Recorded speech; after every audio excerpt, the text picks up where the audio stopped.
All right. Hello there, people who may be watching from the other side of the tubes. I am back and coming to you live from the shores of Lake Michigan. It is another warm and sun-drenched day here in the windy city of Chicago, although that probably will not last much longer because dusk is approaching. And I am going to continue today working on my testing framework for PHP called Strangetest. And as the stream title suggests, I'm hoping to be working on a friendlier diff. But to start off with, I left off yesterday with a surprising failure in my test matrix, and I haven't had time since yesterday to really dig into that at all, other than to chew it over in my head. And so that is where things are going to start. And so who knows what's going to happen, right? So let me get into my test repository here. And actually, I'm just going to go private right away so I can make sure I am logged into GitHub or GitHub, whatever your preferred nomenclature is. And it looks like I probably am. So I can go back to showing my screen. Let's get to the actions here. And this is it here. Caching diff matrices. So I guess I didn't even go so far as to see if the same thing was failing in both versions. I honestly don't remember. So what is happening here is we are expecting a formatted float, which would be 4.0, but I'm only getting an integer 4, and that is happening in both of these. And let's see what's happening in 5.6. It looks like the same thing is happening in 5.6. So I guess my first inclination here is to wonder if PHP has changed its formatting of floats in between different versions if they're cast to strings. So let's just try it out. And so what are we? Well, I guess I actually need to look into my code to see what I'm doing here. So source, not CD. Oh, I need to. I keep forgetting to go into this last level of directory, and the reason why I have like Dr. Strangetest code, Dr. Strangetest is I have other random sort of stuff in the code directory. So I like having whatever project I'm in, I'll stick into its own directory in the code directory, and then I have other stuff I can just throw out there. So now where was I? Oh yeah, I was trying to pull up, I guess this would be in formatting. So format variable, I believe, and this calls to recursive variable. And first we check if a reference, and I think, right, this just goes to format scalar where we export it. Okay, so I guess I need to check against export.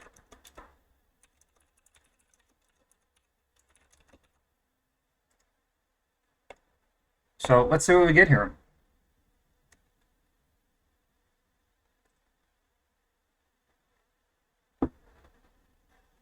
Yes, okay.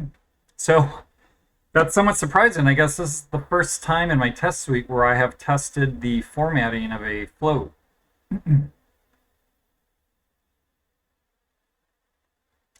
Actually, it fails even earlier than, or even later than 5.6, right? Well, I guess this would pass because this is probably not running. Well, I guess I don't need to guess. I can just look to see where it tells me what version of PHP 7. So 7.033.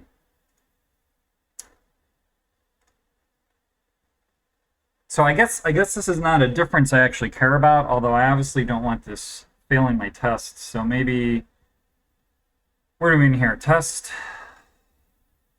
equal arrays. I guess this is both. This is an assert greater and this is an assert less. So my only point of that was of using that specific comparison was just to verify that PHP is using loose for less than and greater than operations. That PHP is using loose equality or loose comparison in that situation. So I guess what just to kind of keep that going, I can do something kind of lame like that. So I guess we'll make that change everywhere. Well,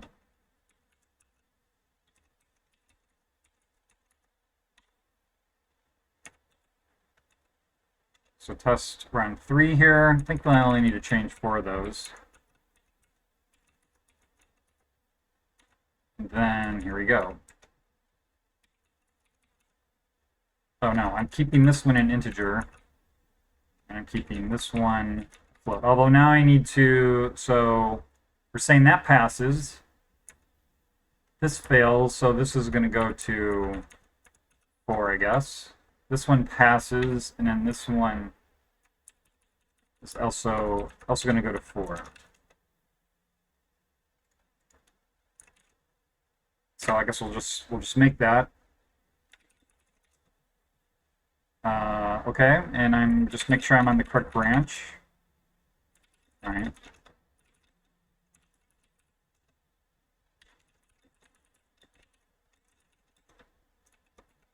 And I guess technically I fixed this for what I say, 7.0. Where did this change? 7.0, so less than 7.2. Oops, that's right. I'm in a modal editor now. Okay. Wonder what the chances are I actually got that commit message right. Okay, so now I guess we're pushing this up. No, we're not in trunk, we're in diff. So fingers crossed. Let's see what happens here now.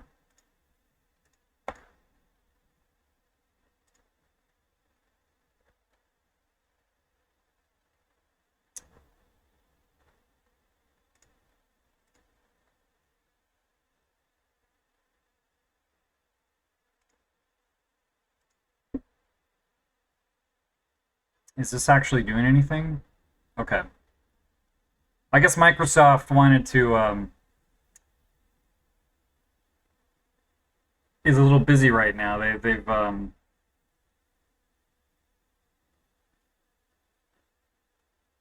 it's probably running the test suites on the next Windows update to make sure there are no bugs. That would be my guess. That would be my guess. But it looks like, okay, 8.2 I'm not expecting to pass. So we fixed that. So we're off to a good start. Not too much drama so far. So now with that done, I want to revisit, just take another quick look at my notes from yesterday. Ooh, I'm in the wrong. So here we go. Diff notes? Yes, diff notes. Okay.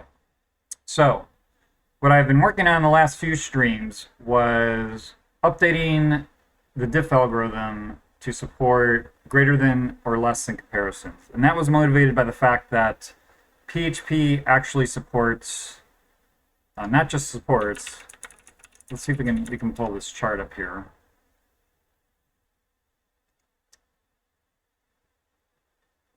Comparison operators. Was there a direct link to the, I don't know. Now that's, okay, that's not the type that is not the type comparison table we're looking for. This is the type comparison table we're looking for. But essentially, right, most of the types are scalars, so they just convert to whatever, basically numerical representations, I guess. But it also supports comparisons between composite types, non-scalar types, like arrays and objects in arrays. Not that these comparisons are actually mean anything sensible, but for array versus array, it kind of does, I guess, almost like a set comparison. And so my built-in assertion functions that the framework provides, not that they need to be used, but at least for greater than or less than comparisons assumed, you're giving it a scalar value, and you're just doing like a straight up scalar comparison. But with this not being the case, you can technically compare two arrays greater than each, greater or less than to each other. Right, first of all, the function needs to accept those types, but then it's a question of, okay, if that assertion function fails, how do we give some sort of sensible failure message? And I decided, well, we already have a diff implementation here, and maybe I can just extend that implementation for doing less than and greater than comparisons. But that has been a little bit of a confusing process because, at least for me, maybe everybody else figured it out like 3 streams ago. But right, because generally we only see a diff in the context of a strict or equal unequal comparison, not a less than or greater than comparison. And so I just had these notes up here to sort of visualize what we're talking about. And I guess to sort of formalize this, I've been thinking about this a little bit more since yesterday, but to formalize this, we're saying given 2 values, actual and expected, and some comparison operation, then the diff tells us what changes need to happen to actual to satisfy comparison comp, I guess, with expected. So that sounds like a reasonable sort of what we want a diff to tell us. And then in the case of like an equality comparison here, right? Basically every element needs to change, right? 3 needs to change. Well, we got, I guess, just to kind of, so this would be actual and this would be expected. So I guess I'll just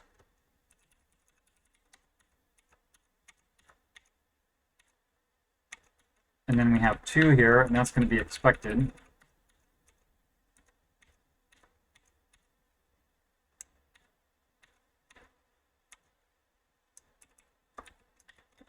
Okay, so in the case of a equality comparison here, whether it's loose or strict, it doesn't really matter, but every single element here in actual needs to change to meet to satisfy this equality comparison with expected.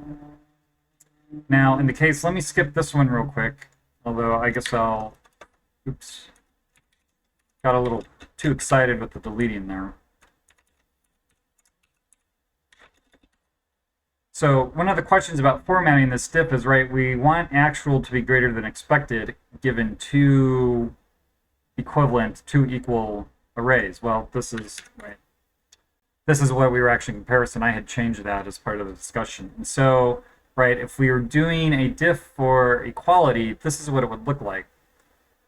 And I guess what's kind of confusing is that's kind of what we would expect to see because we're so used to seeing diffs. But I think what I've decided is, right, if we're saying a diff tells us what needs to change in actual to meet the comparison with expected, all of these need to change. Well, actually, that's not true. Not all of them.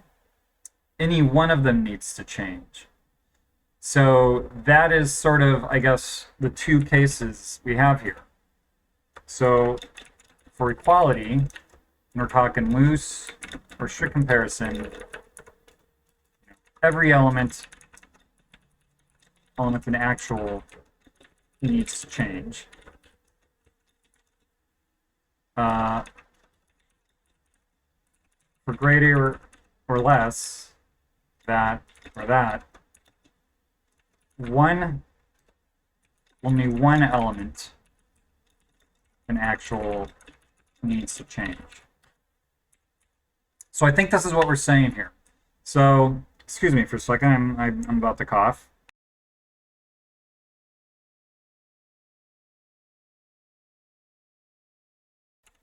Okay, just want to pull up OBS to make sure I successfully unmute myself. So now if we come back to this middle case here, right, and this is the actual sort of test array I'm using in my test cases, right? Actual is not greater than expected. And again, I was being thrown off by the fact that 1 and 1 are equal here, but 1 and 1 is not, right, 1 is not greater than 1. So we, now with the, no, I have no idea what I just did there. So 1 needs to change and 3 needs to change. Right, so we're saying we need to change 1 to be greater than 1, or 3 to be greater than 500. And that's right, this is the second case, since this is a greater than comparison, only one of these needs to change. Only one of 1 or 3 need to change to either be greater than 1 or greater than 500. And then in an ideal world, right, because right now this is, well, this is not the format we're getting. We're getting this. Right, this is our current, no, we're getting, we're getting this. But what we want, I think, is this. Well, now okay. Right, we want, okay, so yeah, we need 1 and 3 to either 1 or 3 to change to be greater than 1 or 500. And then since, well, actually, if we kept on rolling here, right, we would need 5 to change and 2 to change to be greater than 1, 500, 5, or 2. And then 5 is fine. Right, if we get this far, we're fine. So I think this should be our diff right here. Right, any one of 1, 3, oh, no. See, every time I think I figured this out,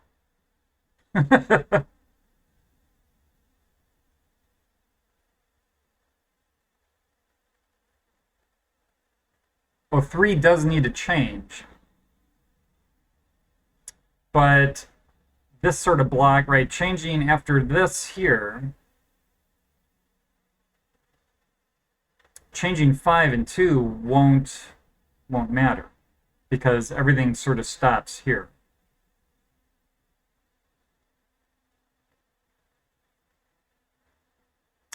Okay, well, so what do we want that to look like then? I guess we're saying 5 is fine and 2 is fine.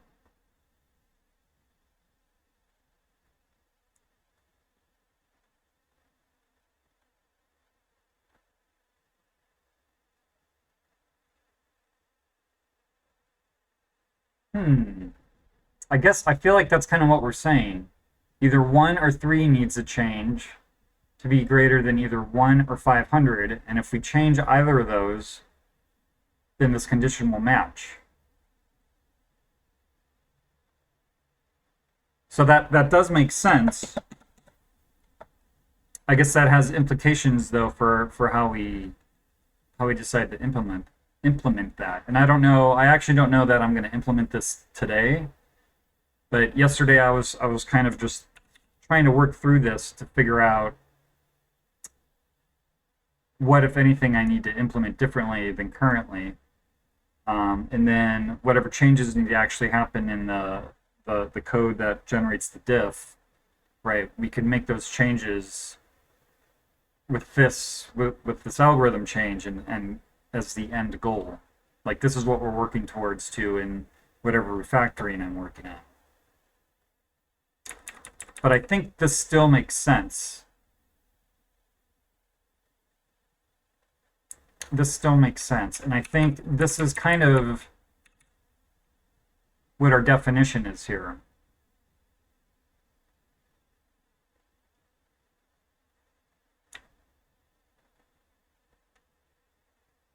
And we don't want, right, we don't want this. We want this, although I guess this is a little bit strange, but only in the context of being used to looking at equality comparisons.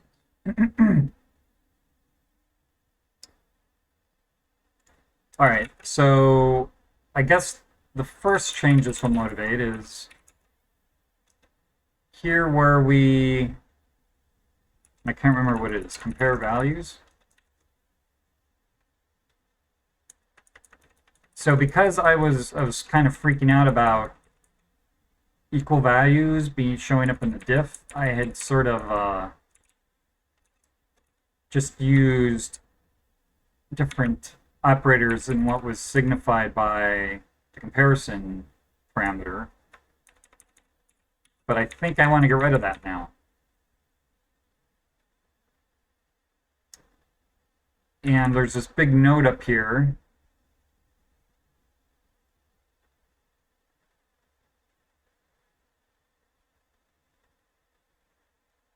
Which I feel like no longer really applies. Oops. It might be worth noting that the comparison operation provided to diff is a formatting instruction, not necessarily an actual comparison instruction. So yeah, we no longer necessarily want equal values to be formatted as being the same. So I'm just going to take that out, but I do want to keep this linked to the comparison operators table. Okay, let's start there. And right now, this is really not going to do anything other than have me to go through and change my test results for for 6 tests.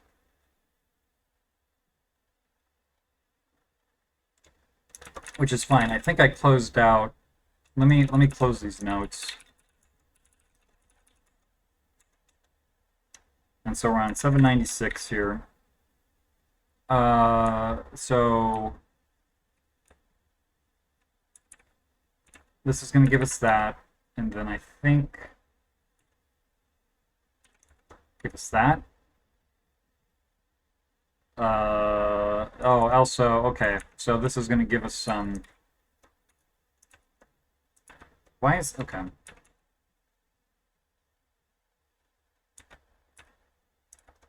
I guess that's going to go up there. Is that what we're saying? Yes. So now we're in. So this is actually not really correct. What we want to get rid of, right? Boy, I'm having a hard time reading this. We want to get rid of this 5 and then this 4.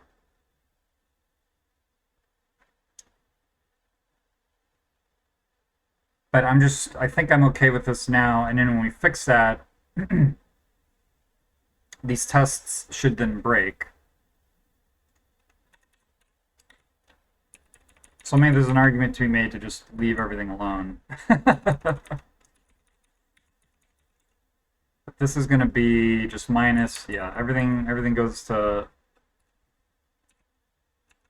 minus, and then those go to plus. So 7. Oh, right, that's right. Except this is going to be, oops, 2, and then this is going to be 4. Right, because we keep the formatting. So 716. Okay, so that's going to be minus 0. And then plus 0.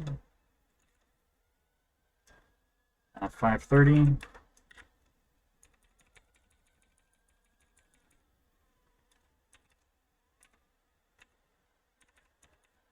And I think 5 goes back in here, so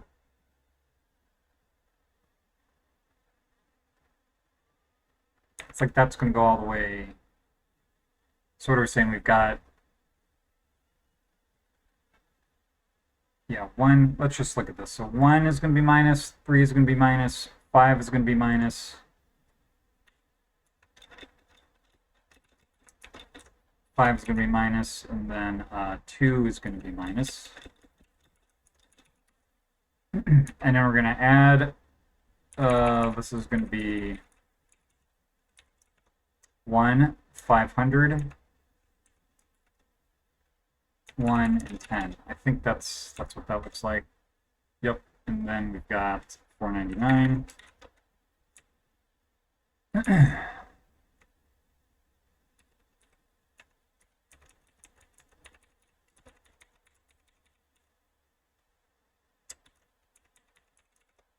Sweet. Remembered the old control block or block visual, except I screwed that up, I guess. Oh. That's right, these are different types.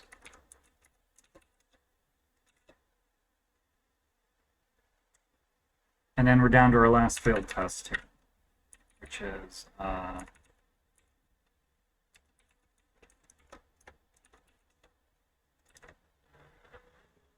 okay. So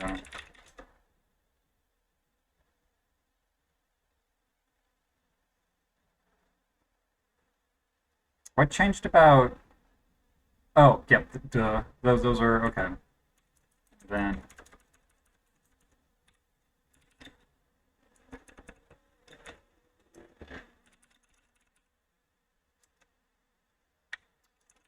change diff comparison.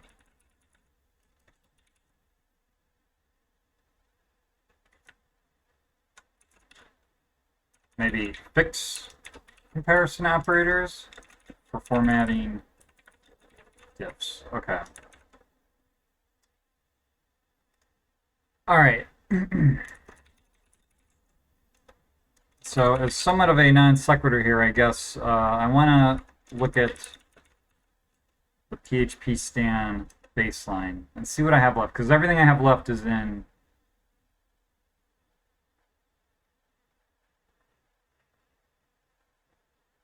the diff file. So this is complaining about. Oh, this is complaining about the same thing. So yes, let's quick get rid of this. We can get rid of that PHP base or PHP stan baseline file. And the first thing to do that is we can be a little bit, just a tad bit smarter here. That might sound surprising, but it can happen. Is instead of storing just this matrix in the matrix cache,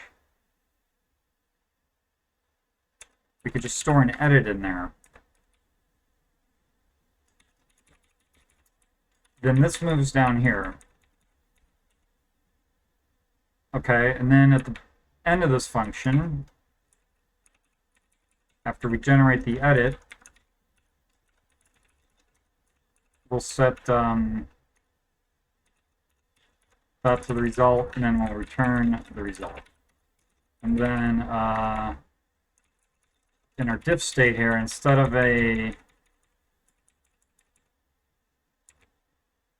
this complicated sucker, this is going to be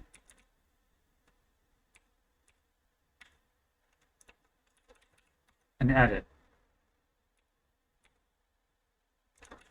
Let's see what that does for us.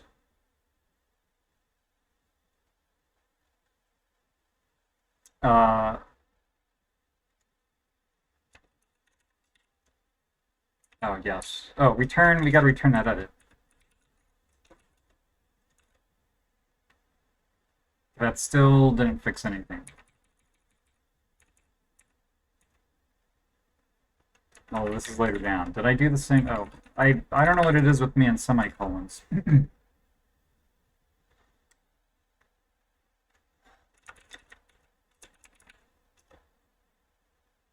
We still have an error in our baseline? Oh, yes, we will, because it's not happy with what we're passing to edit. So the second thing we can do there is we'll have this return a, good lord, a maybe comparison result. No, that won't return a comparison result.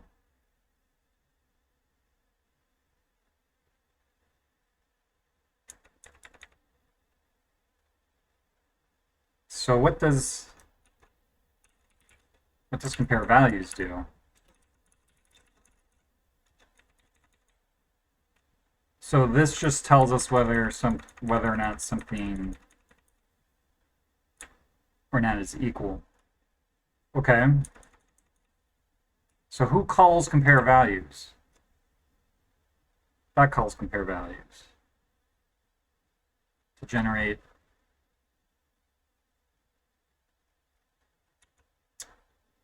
the diff and then LCS values. So LCS values will return.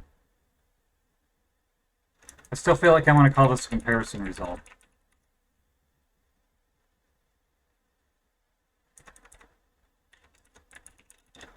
So result equals new comparison result. And then if this is true, then result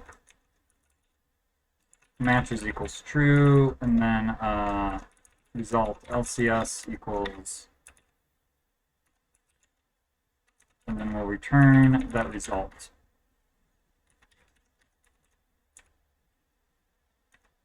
Otherwise, result LCS is going to equal 0, I guess, for now.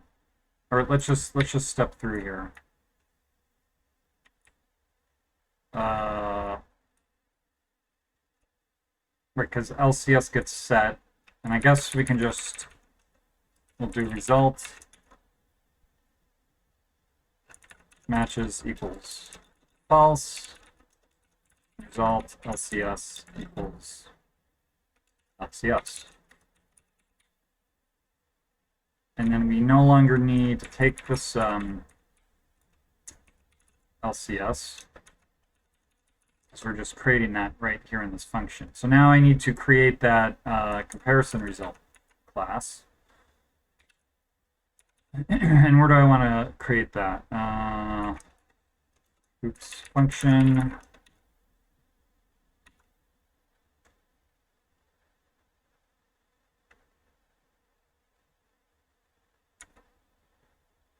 I don't know, let's just stick it here. It doesn't really matter.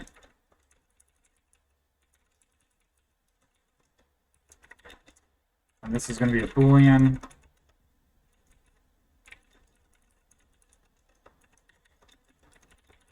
And this will be LCS.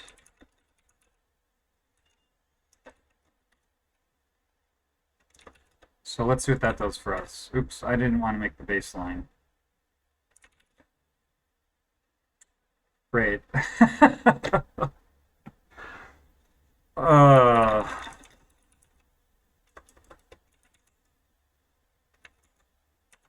Okay, let's just...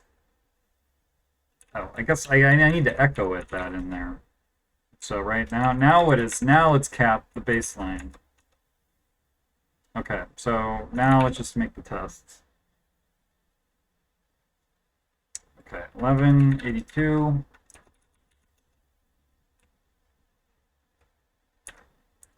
So this is going to be, I don't know, comparison equals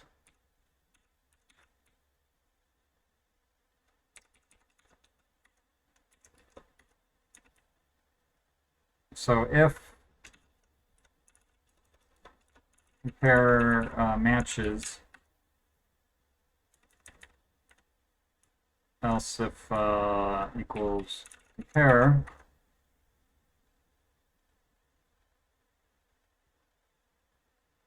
is there anywhere else in here I'm using LCS? Does not look like it. So that's 1182, and then 11, so 1274, the same thing here. Wait, what?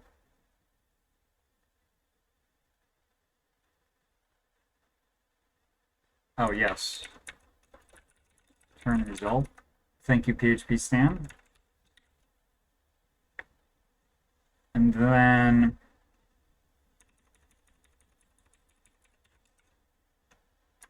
do we use, we do have comparison in here.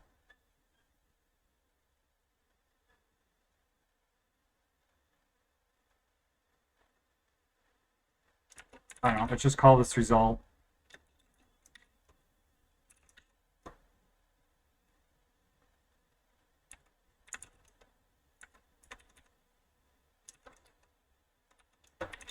So if result, wait, what am I, yeah, if result matches, and then if result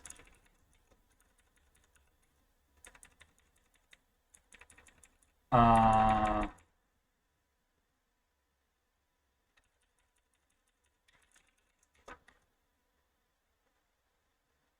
and LCS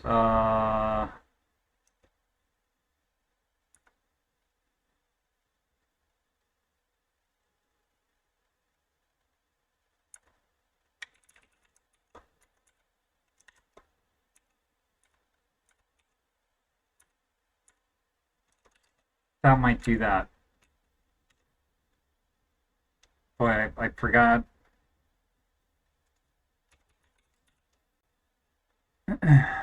Oh, how did I?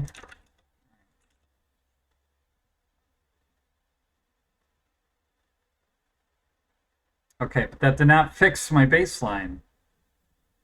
Or did it? Wait, what's in?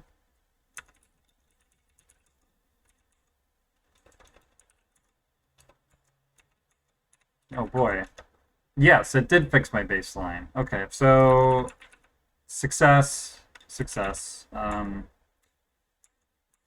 have neon. We don't need this baseline anymore.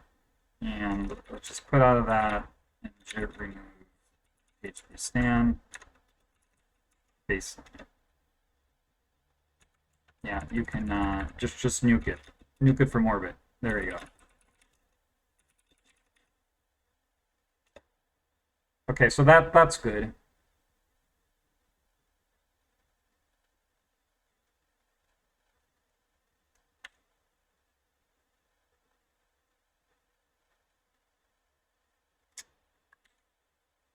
I am happy with those changes.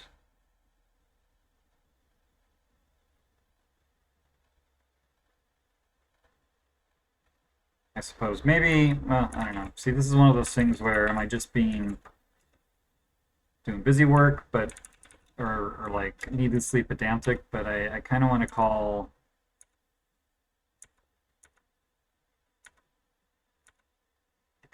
this LCS. Although then we have LCS-LCS. Whatever.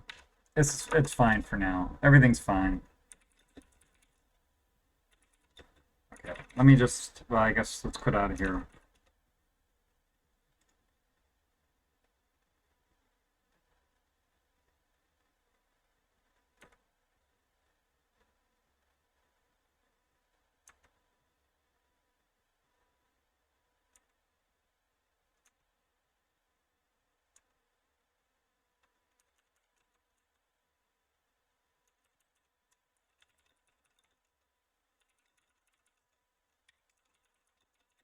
Clean up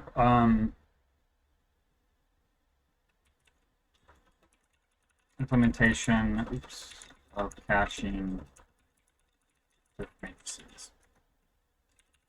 That commit will probably end up disappearing when we merge this all back to trunk.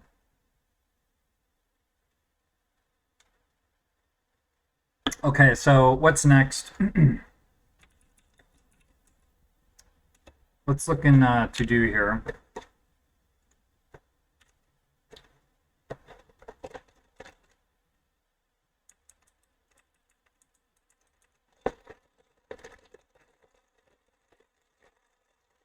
I think the next thing to tackle is maybe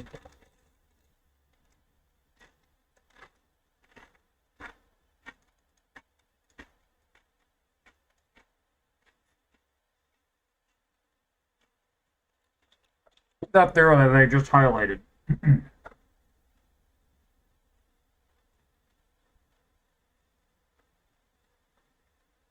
And maybe at the same time, that.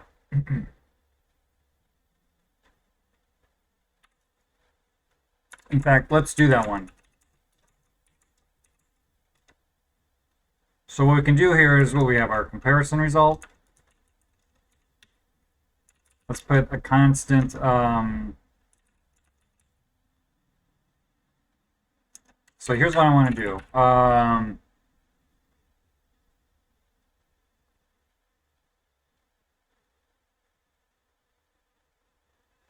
Let's do no match. That's going to be 0. Let's do match keys. And that's going to be 1 shifted over 0 times. Let's do match values. And that's going to be 1 shifted over once. And I have a feeling this is going to barf on older versions of PHP. So let's go back to eval here.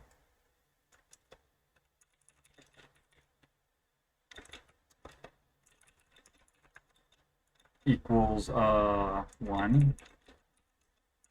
Constant 2 equals 0, and then constant, well, this might barf anyway. Constant 3 equals foo1 or foo2.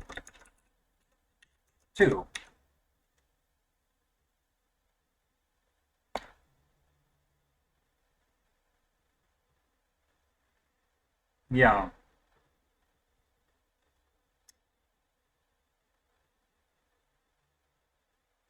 Now, if I just made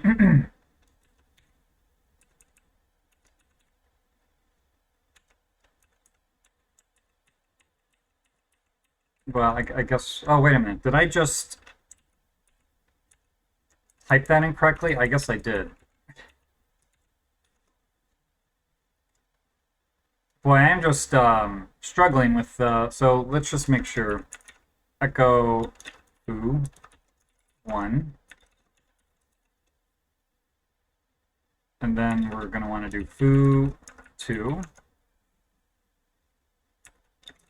Another new line there, and then foo3.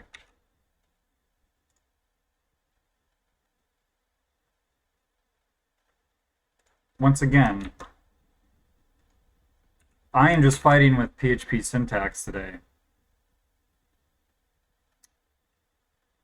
Oh, well, I guess it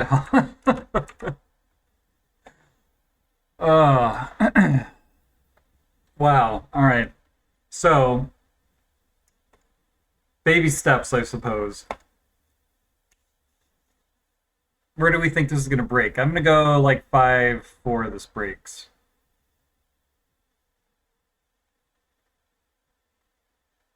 Nope. Oh, and it didn't even break on... It didn't even break on that. It broke on that. And what 5-3 was just what? What did 5-3 say? What the hell is a constant? Is that what 5-3 was basically saying? Oh no, it's also okay, it's the same thing, it's just error message. So I guess we could just do 0x1, 0x2. The line 6 is still going to break. I guess we're saying 5-5. Maybe. I said originally, what, 5-4? Yeah.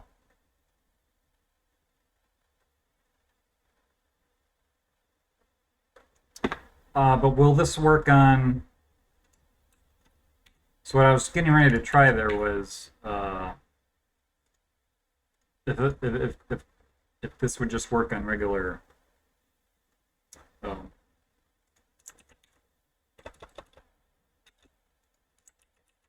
I guess I probably gotta wait for this to run.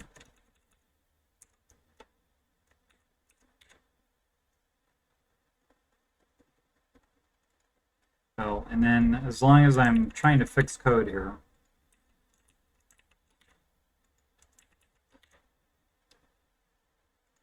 Okay, let's just run it on current versions.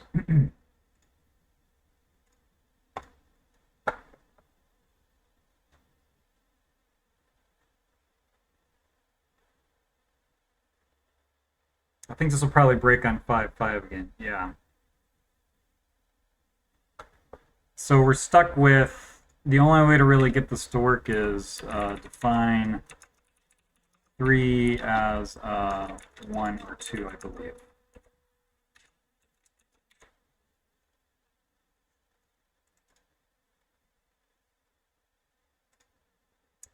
So instead of a compile time constant, it'll have to become a runtime constant.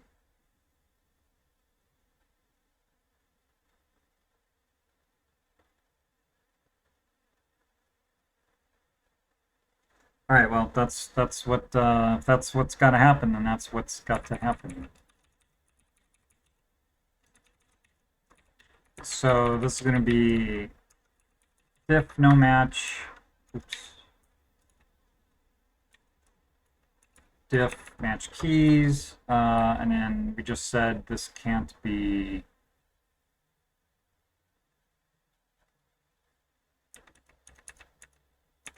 diff match values, and then this last one is going to be diff match all.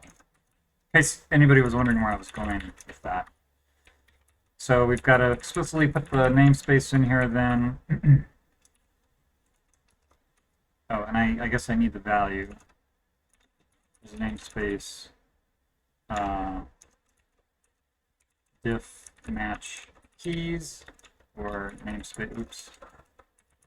Namespace diff match file. I guess that doesn't actually need to be plural. So let's get rid of the plural. And this is going to be 0x1, and this will be 0x2. Let's try for once to remember the semicolon.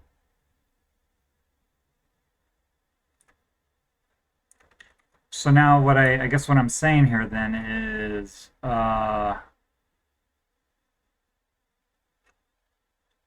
compare values. I think we're saying this could happen in compare values.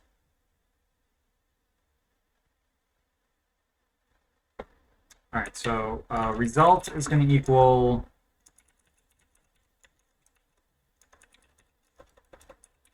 diff no match if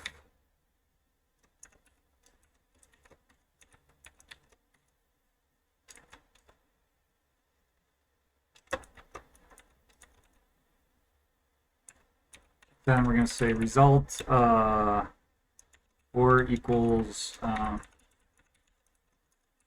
diff match key. Oh gosh. And then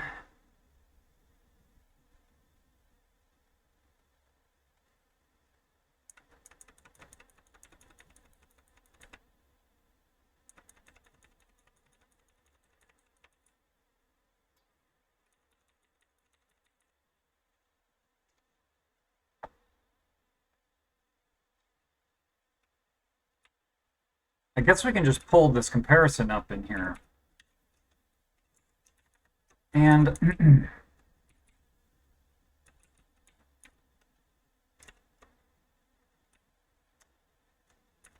so if these two are the case, then we just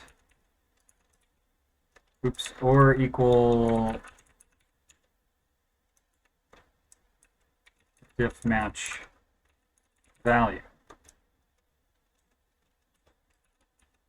And I suppose if I was like really I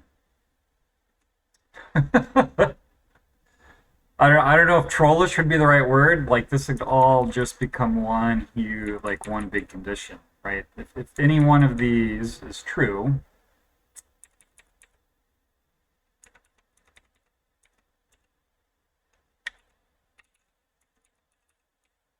and so what do we just equal? Here's what we'll do. We'll throw these all down here.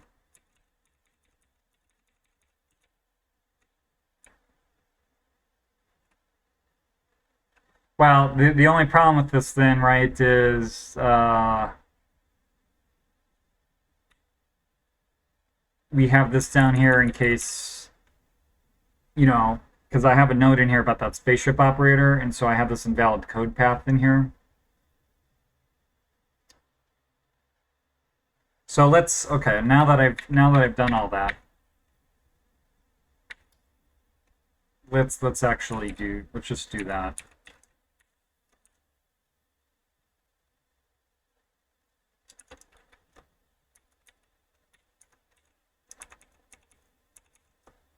So this is going to become if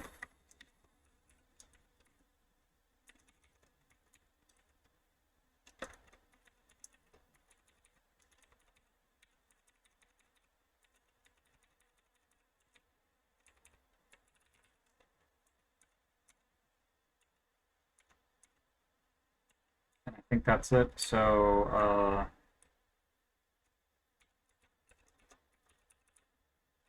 this is going to be. It's going to be. It's going to be.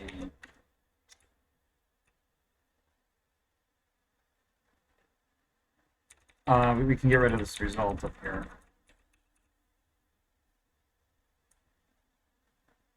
Okay, that looks about right. So now,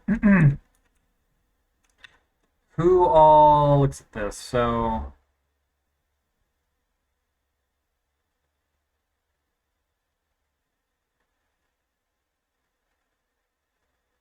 I just need to make sure.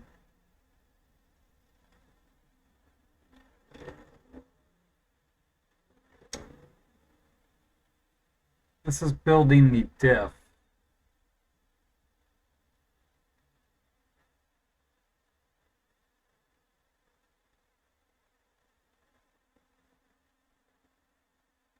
Am I doing anything with key here?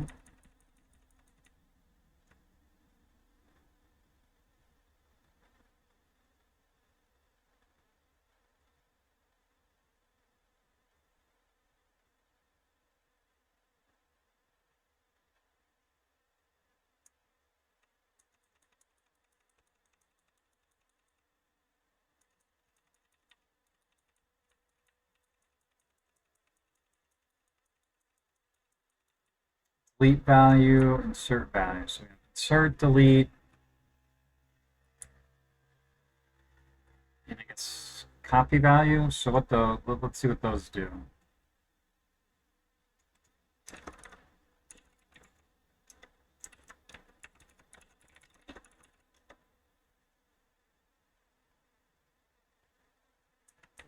So now, okay, so now I need to see what format value does.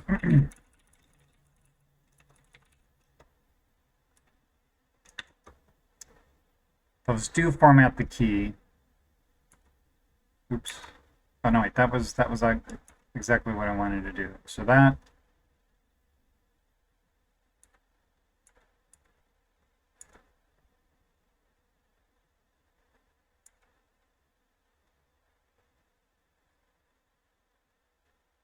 Surprised I only have 2 definitions of this function.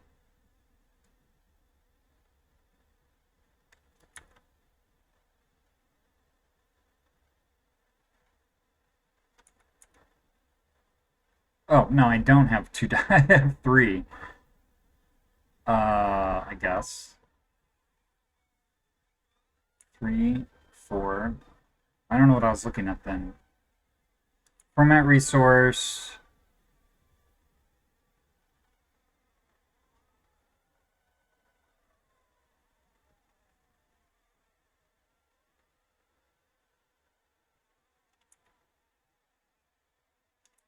Is this just a, what is this? Oh, reference versus resource. References, right, resources. Okay, I was reading those as the same word. Scalars, just format scalar, format resource. Oh, and then here it's just the name of the reference.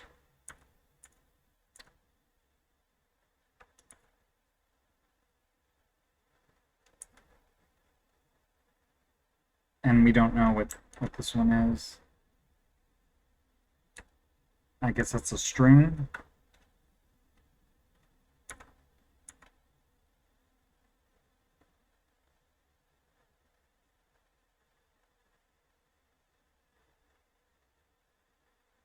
Okay, and then we have string parts for multi-line strings.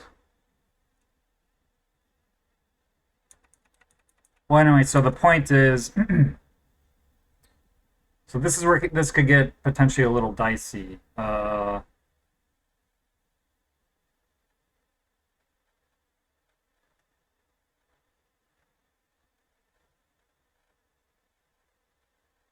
Until I become a little bit more familiar with this code. So, are we using comparison in here? It does not look like we are. So let's do comparison equals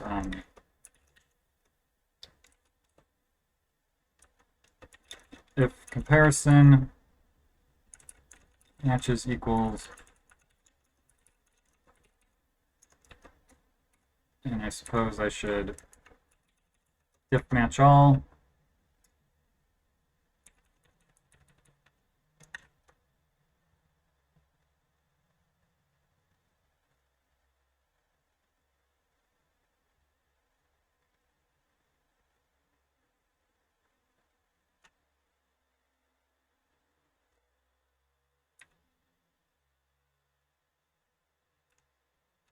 Match equals, okay, let's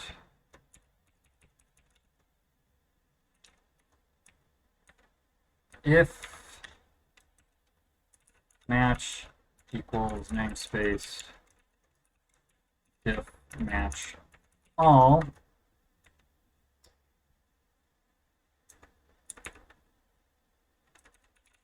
then I guess what we want to do is put in, well, let's put in the match, LCS, and I need to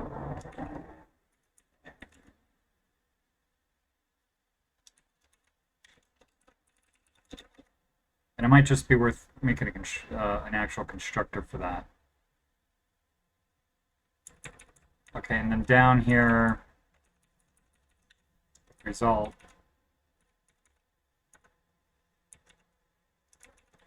This is also going to be match.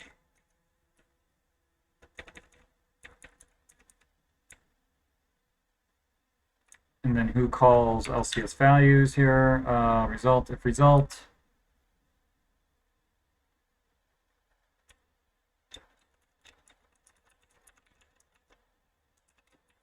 I may be able to do a different type of match here, but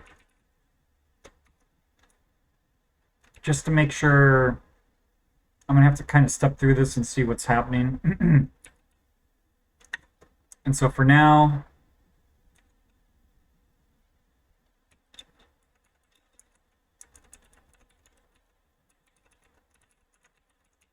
I will just keep the semantics the same here. This just sets us up to be able to change the semantics.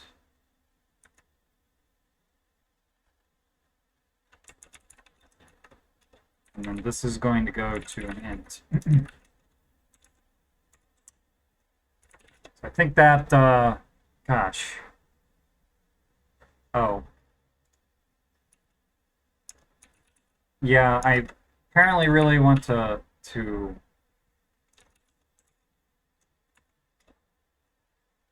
use that in the plural, even though we're talking about one value. So 12, 47. What am I? Oh. That might fix everything. Probably not, but yeah. No. Should return an int, but returns a bool or an int.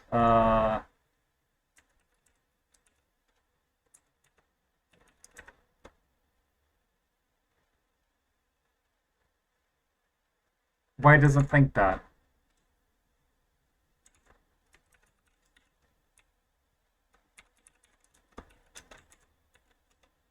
Let me just fix that other error and see.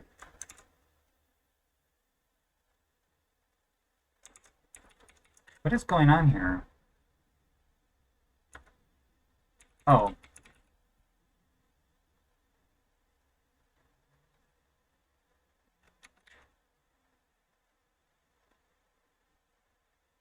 Oh, I'm just screwed up with what this is returning. So, am I using, okay. In fact, I don't even, okay, I didn't actually technically need to pull this out.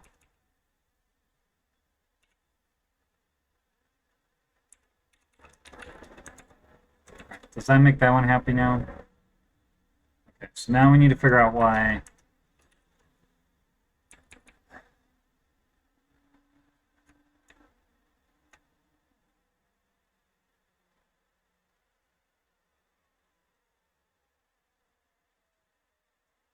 If result equals result or equals diff match key, result, result. Oh, I missed one here.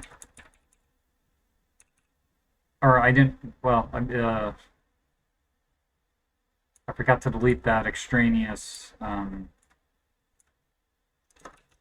That should probably fix that. And hopefully we still pass. We don't.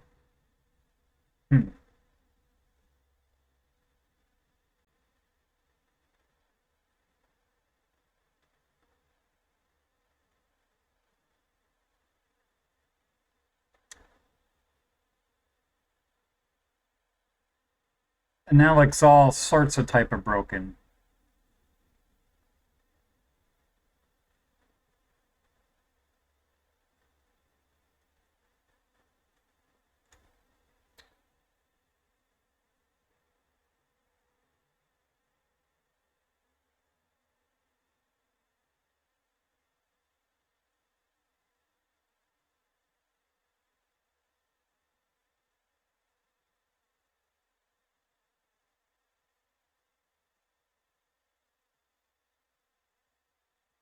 Okay, so who calls compare values? And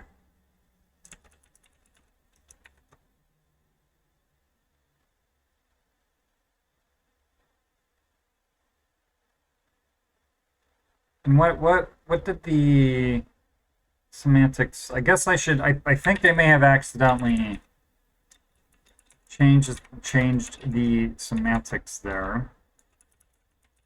Compare or what are we doing on? We're doing compare values. So if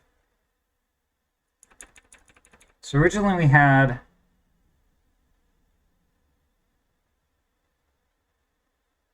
that calls compare values. That's not the actual. So result.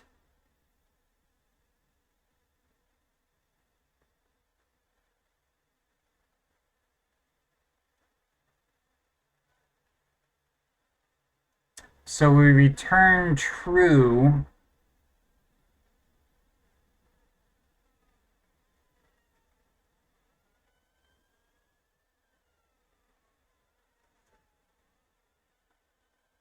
Right, so if the keys matched, we set the result to true, and if that was true,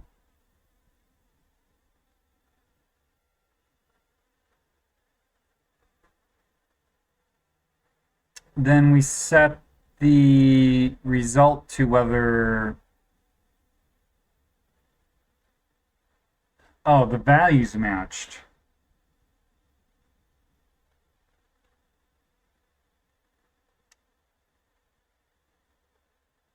But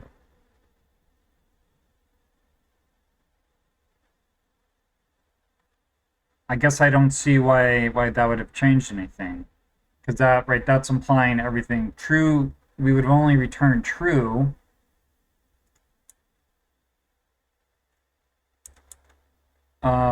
if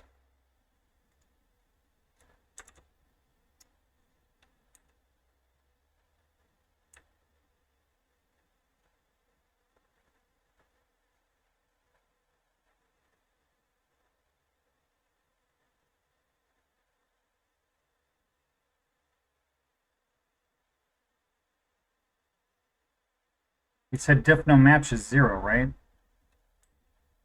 Yeah, I mean, I guess I didn't actually need to do that, but whatever. So if we want to OR that with match key, so if the keys matched, we want to say the key matched, and then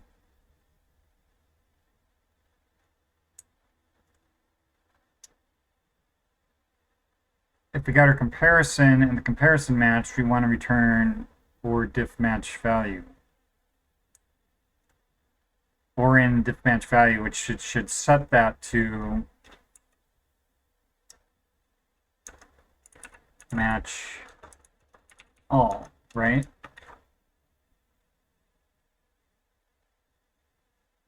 Yes.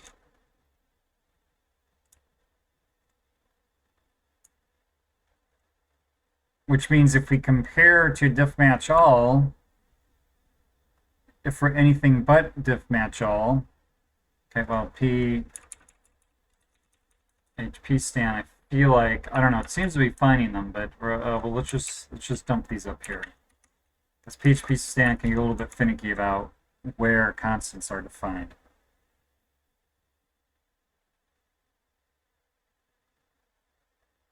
Oh, so okay, so that is compare values. So I may have still actually changed the semantics there.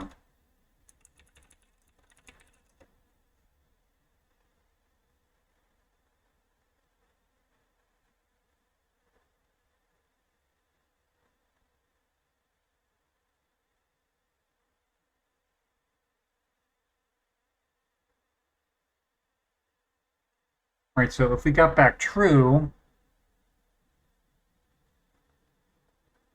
otherwise what did we use to return there? False.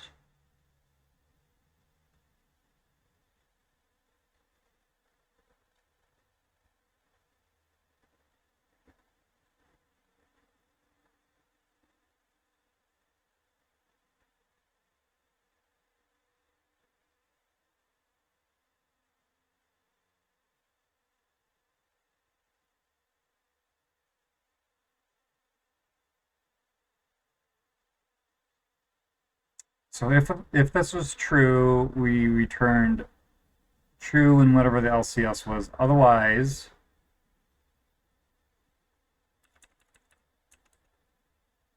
return false. Okay.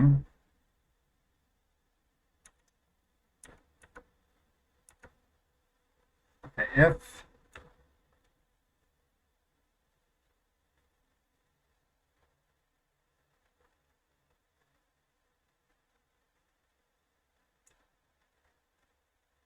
okay, so the next thing is, I guess, LCS values, right?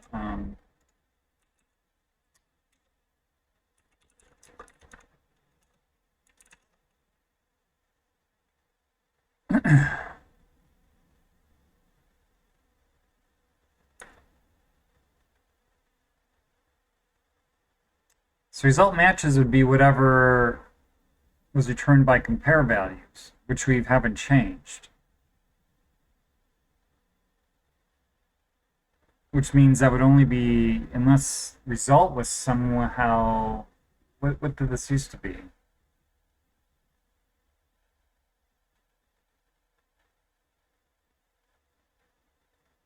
No, we just hard coded at the false. So there's no way.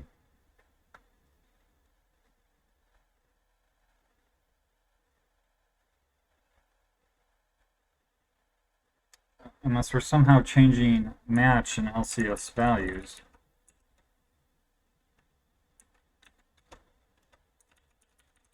Are we? No.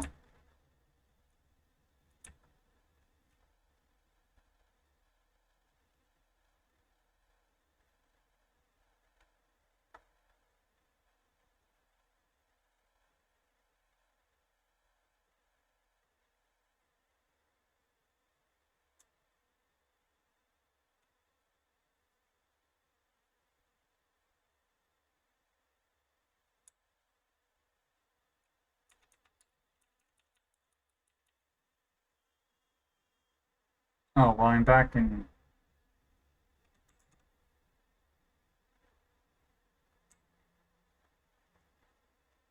Yeah, well, I guess that's where I wanted to be.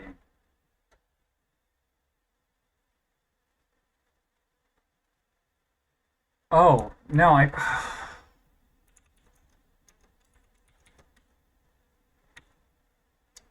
Yep, okay, I just. That should probably fix it then.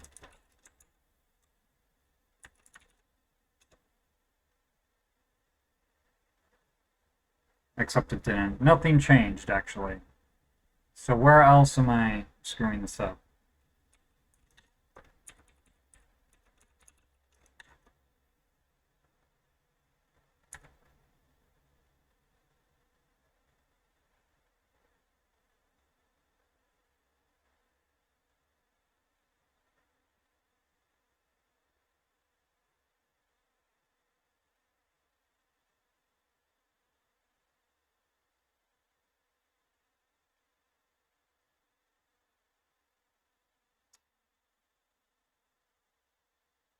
So if that matched all,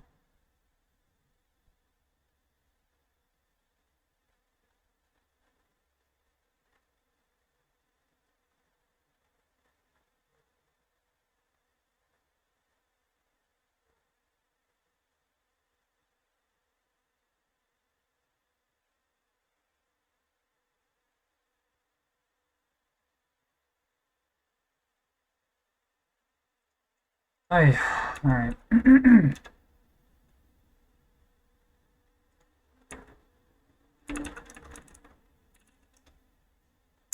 Like, I don't think I screwed that up because I feel like I didn't change that this commit. Maybe that's not the case. No, that line hasn't changed since the previous commit, and everything's still passed.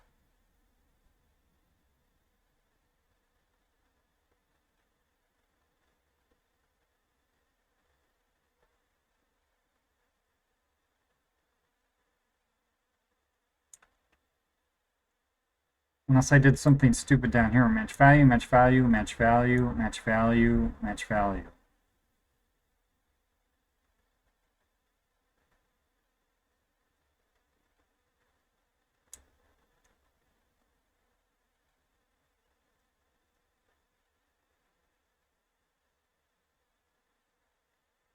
That should also be a match all. Right, because compare values used to just return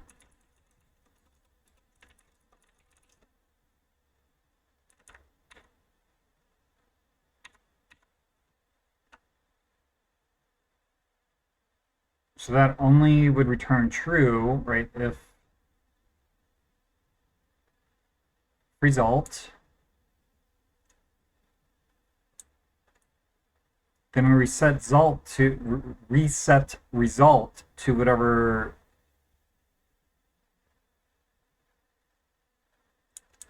unless I did some stupid copy pasta with equal.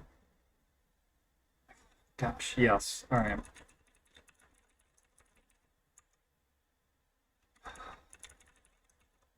Well, I must be tired or something today. I just feel like it's been all sorts of stupid. See, I mean,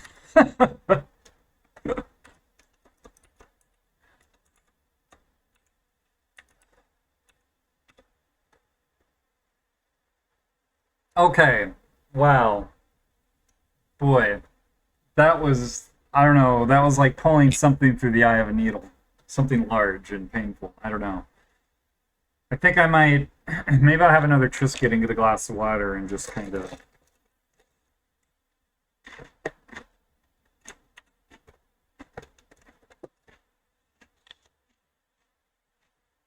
Take a few minutes to celebrate the small wins.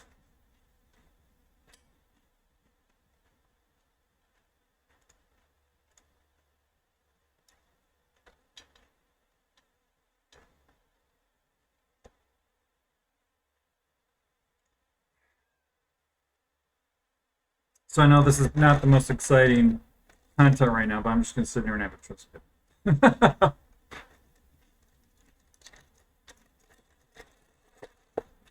Although, I guess now that I've got that in place,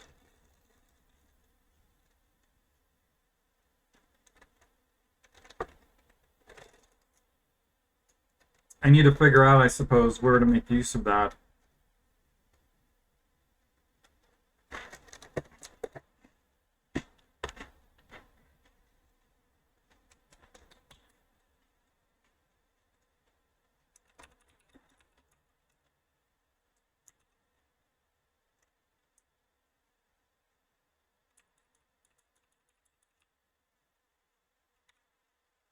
Yeah, so this is a to-do, right? Because right now we did not distinguish between whether an actual value is two values are different or equal, or whether it's the key assigned to them. And so if it's a fairly large, say, composite value, we could save a lot of work by just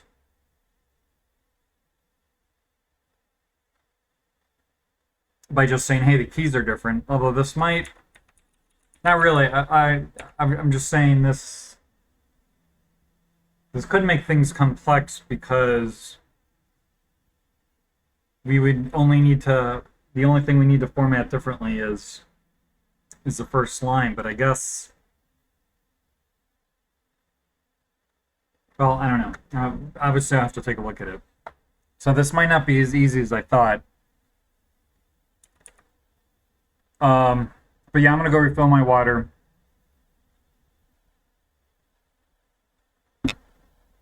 I don't know, what time is it?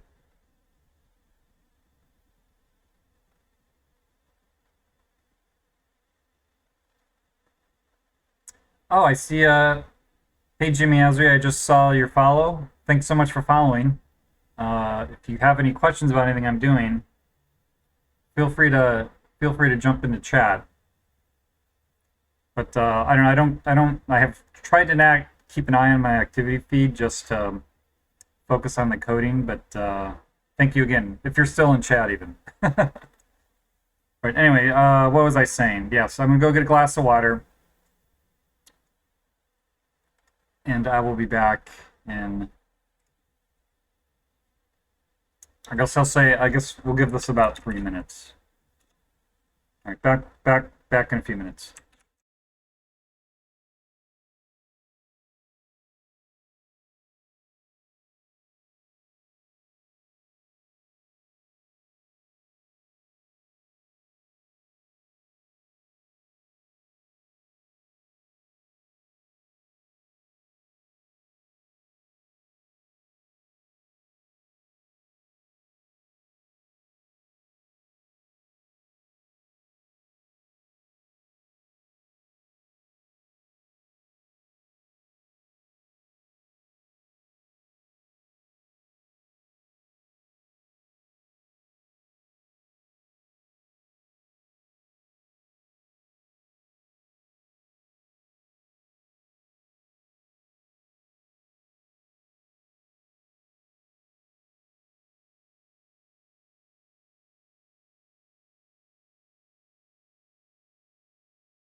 All right, time to push on. So just to sort of visualize this, I guess for myself and potentially other people. So what do we want? We want new. So what we're talking about here is, let's say we have actual equals. What's a good simple example to have here? Probably something like foo equals 1, 2, 3, and maybe bar equals. I guess that this is actually nonsense here. So something like And then array 4, 5, 6. And I guess if anybody's watching and is wondering why I'm using the old array style, which I guess I'm used to, it's because my framework is hoping to, well, not hoping to, but it supports PHP all the way back to 5.3, and that PHP 5.4 is when the new array syntax was introduced. So I'm just used to still using that old array syntax, even though I remember at the time being so happy with the new array syntax. But now I guess as I've just gotten older, it doesn't really matter too much to me. But anyway, so what we're saying here is if this is foo, I don't know, 1, 2, 3, and then baz 4, 5, 6, and then we diff these two, the way the algorithm is set up right now would say, oh, this is different. So then it, we get a diff here that's going to look something like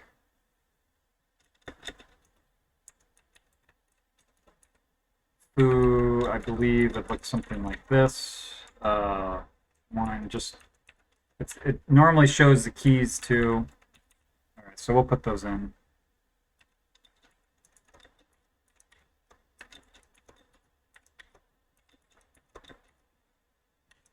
So we would get this, and then we would have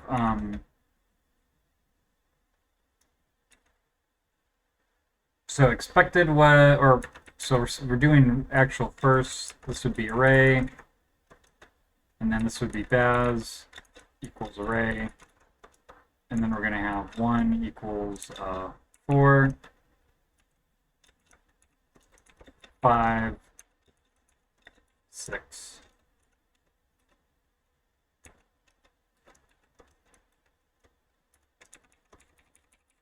And then this would be,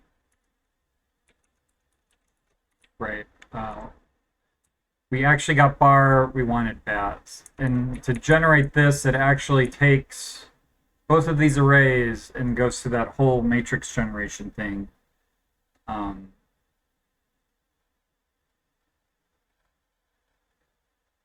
To do that. And what we're saying is, well, we don't actually need to like diff all these arrays. We just need to format its first line differently.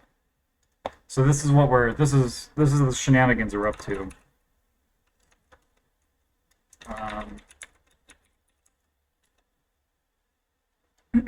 And so where would we do that? I guess let's just walk through this here. So diff values. So we LCS the values, and this is where we compare them. It tells us what was different.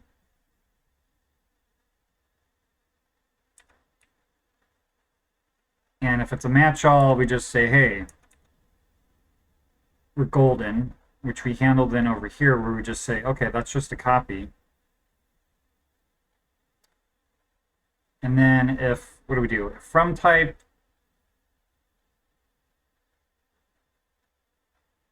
equals to type. So if the types aren't even different, we just say there's no match at all, right? Well, we could get back keys match, I suppose. But we're not actually doing anything with that. And it probably doesn't even matter anywhere. If the keys match, but the values are completely different, we're going to want to diff the values. So I think only a key match is not something we particularly care about. But that's something to maybe keep in mind. But if the two types are the same, then if it's a string, what do we do here?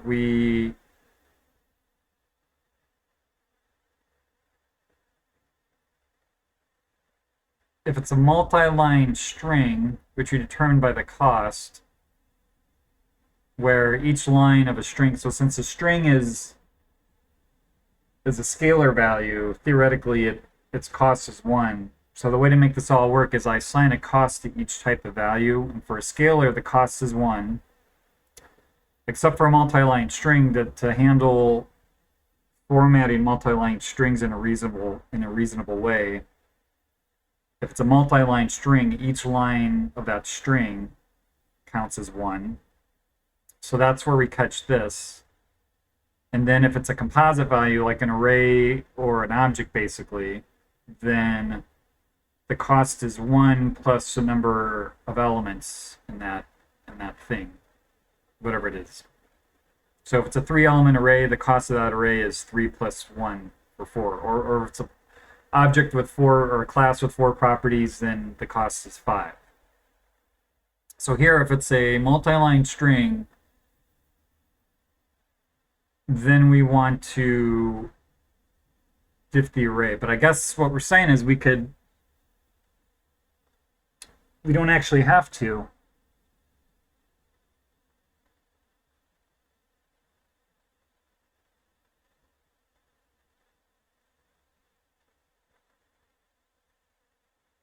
So let me maybe not change this right now, but let's just throw a note in here.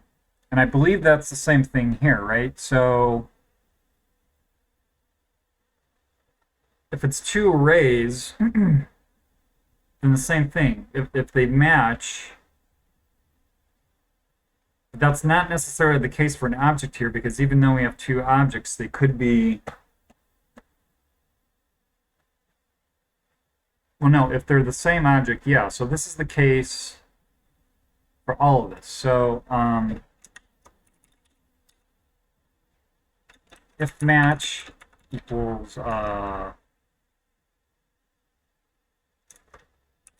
diff match value,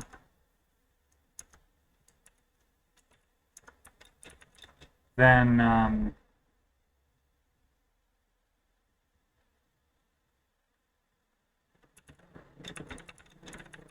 we don't actually need to do any of this. Okay.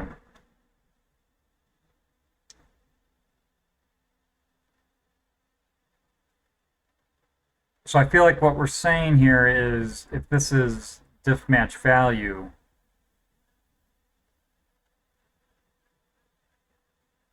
we can maybe just return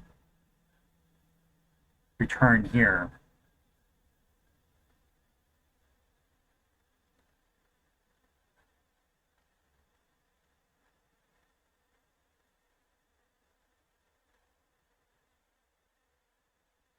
So let me think about that though. So if the values are the same, so if we've gotten here,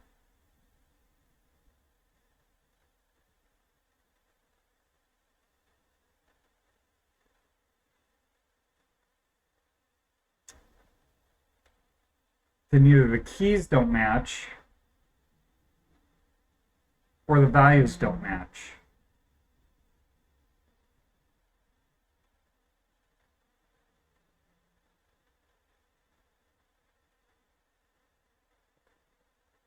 But right, I think I'm doing something.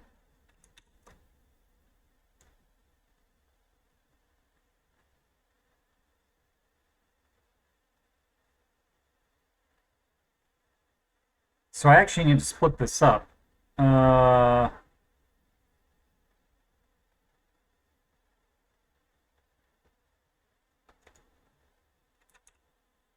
Okay, have I changed anything besides that comment? Oh, yeah, I fixed my madness from earlier. Okay, so let's be bold and put one more change in here. So this can all unnest now. These are going to be, I feel like, separate comparisons.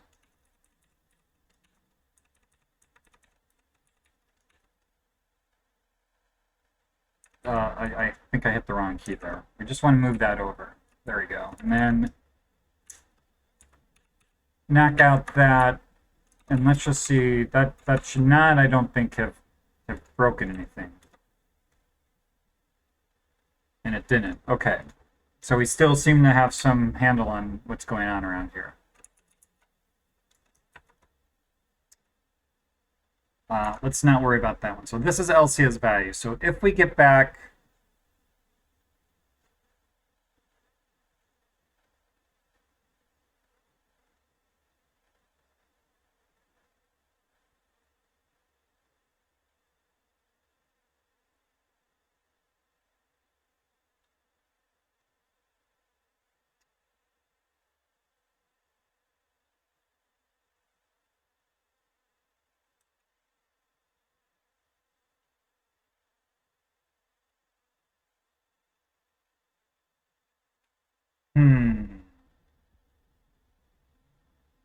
I'm having a hard time working through this for some reason.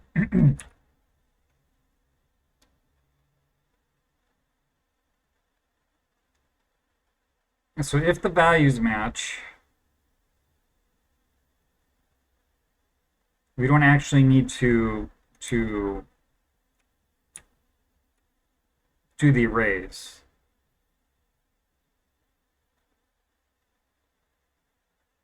If the values don't match,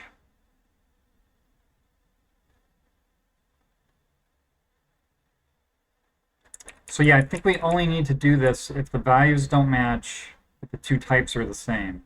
The keys match.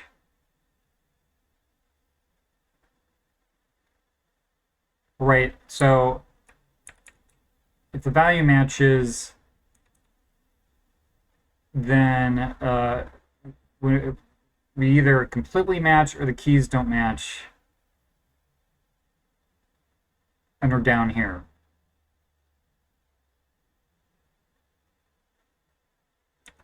Otherwise, if we're down here, either, right, the only way we get down here is if, assuming we check for just values matching. That's what I just say. If values match, let me just leave a note. If we check on match value, then either we completely match or only the keys don't match.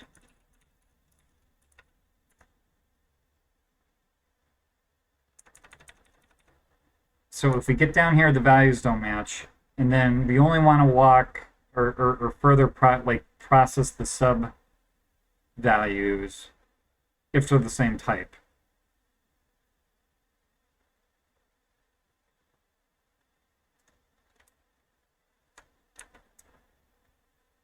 So if from and to are the same type,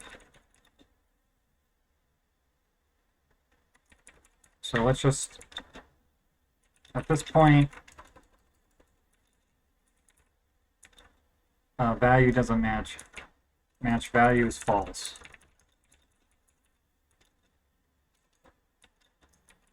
Key match key is either true or false.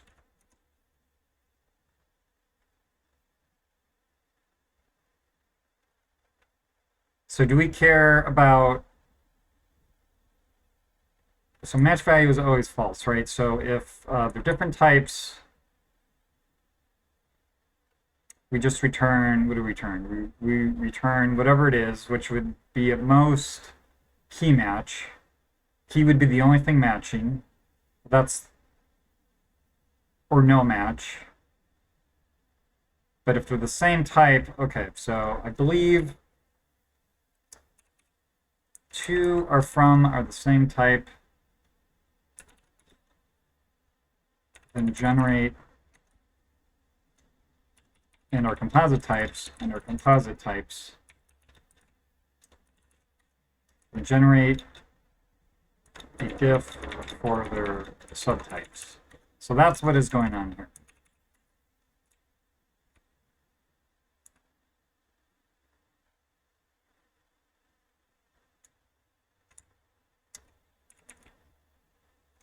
So how many other places? We only have one other place to worry about that. Okay, so back to the start here. So if everything matches, we just copy the value.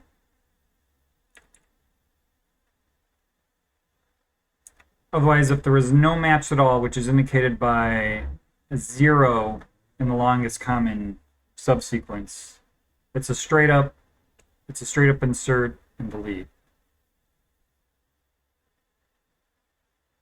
Otherwise, the only way this could be greater than 0 then is if this is a composite value. If it's a scalar value, either matches or it doesn't. The only way we could have something that doesn't match in value, but something in common is if it's a composite value. So maybe some elements of the array matched, or right, it was an object of the same type and some of the properties matched. So this means we're in a composite value here, down here. I feel like I kind of want to throw another, this may need to nest in a little bit. In fact, let's just do that.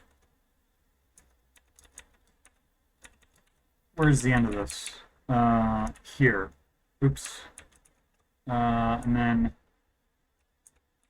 here. So if,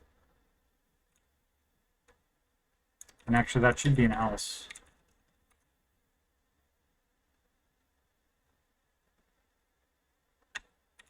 If, so where we have here, comp matches equals namespace diff match key, then only we can just format the values straight up that show different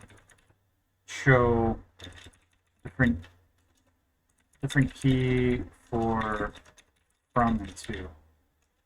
Okay, so that's what we're doing there. Otherwise, we go through all of this business.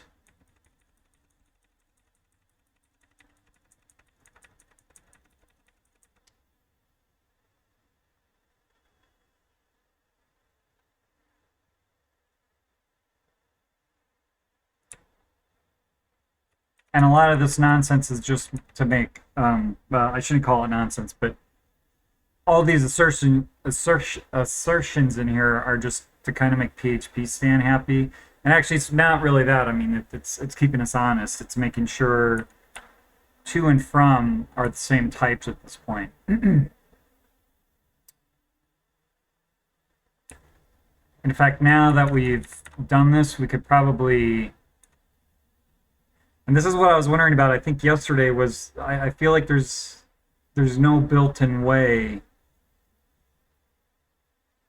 in PHP to, or at least in a way that maybe PHP Stan understands, to assert that two values are the same type without sort of doing this explicit. And maybe I'm just flaking out on something. Or what I'd really like to do is something like from is instance of string, and then also assert that to is the same type as from. I mean, there's get class, but that's kind of non-ideal because then your get class returns the name of the class is a string, and so then you're at a string comparison. But then also PHP Stan doesn't understand that you're saying these are the same class. But anyway, I diverge now, I feel like.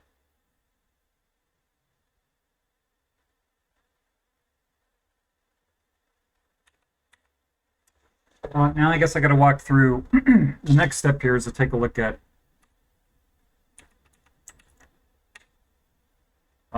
so I think format key is a function. Yeah.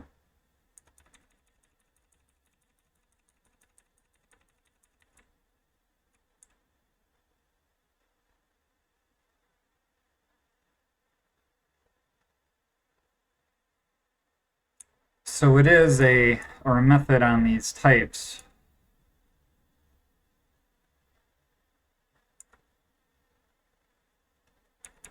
But that's also handed in format value. So what are we doing for format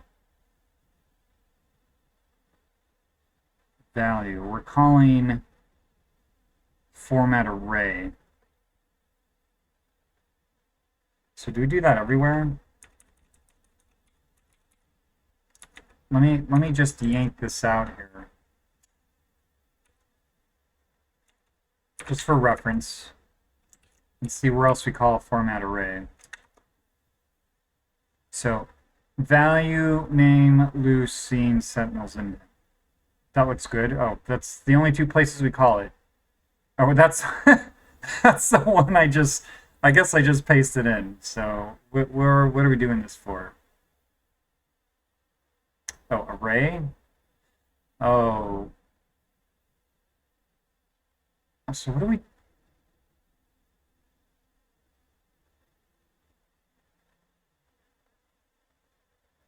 Oh, I guess at this point...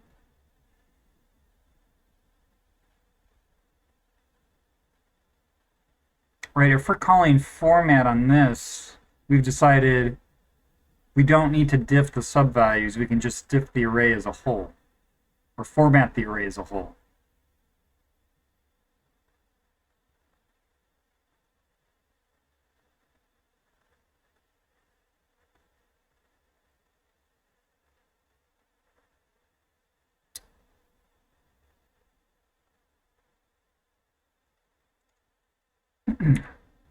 So we have, all right, let's just, what is the line? Let me just actually, because I feel like the code for most of this is fairly identical.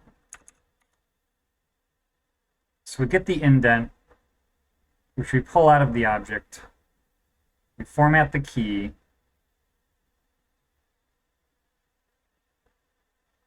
And then we get the line ending for the key. What does line end do?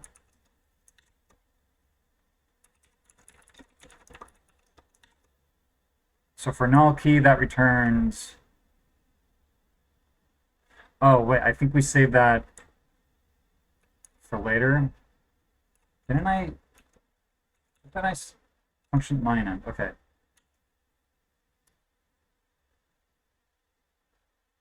For an array key, and for property, okay, so for the line end of an array, something in an array, so this is telling us, right, the key tells us what type of object we're in. So if we're in a property, then the line end of the key, okay, so that makes sense.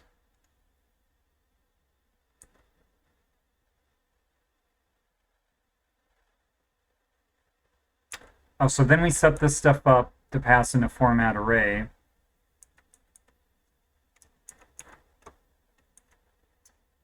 And then we return, okay, and then we basically stitch all this together.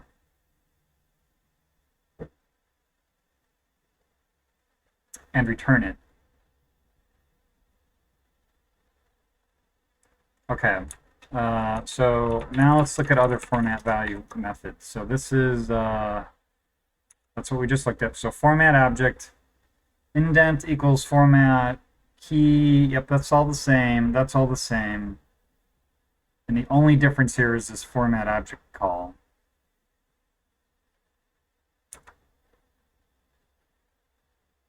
This is a reference.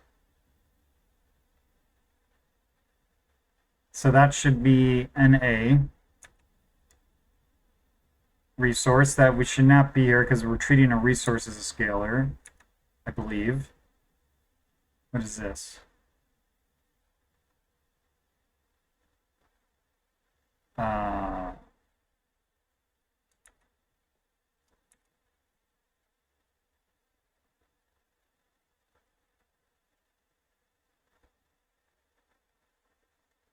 This is a string.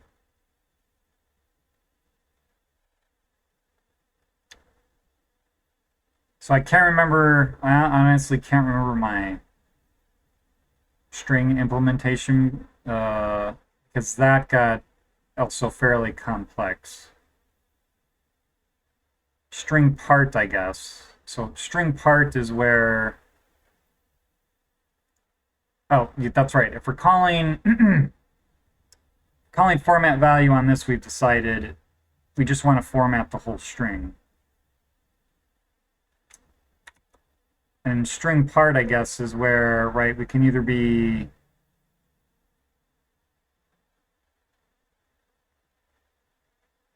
I think this index maybe.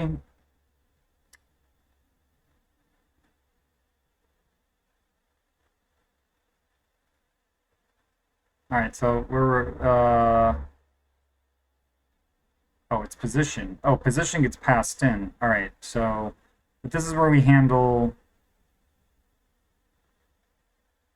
right, from up here, we know we can never have, so this is, excuse me, this is also NA. And I think that's it for values. So what do we say? This is array. I mean, I guess we know this right here. So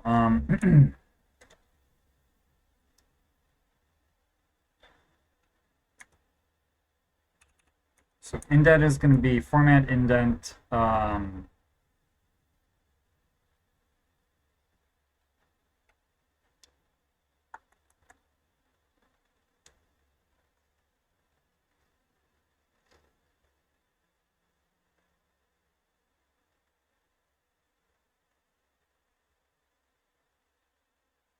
Oh, and copy value. I guess I need to look at this copy value.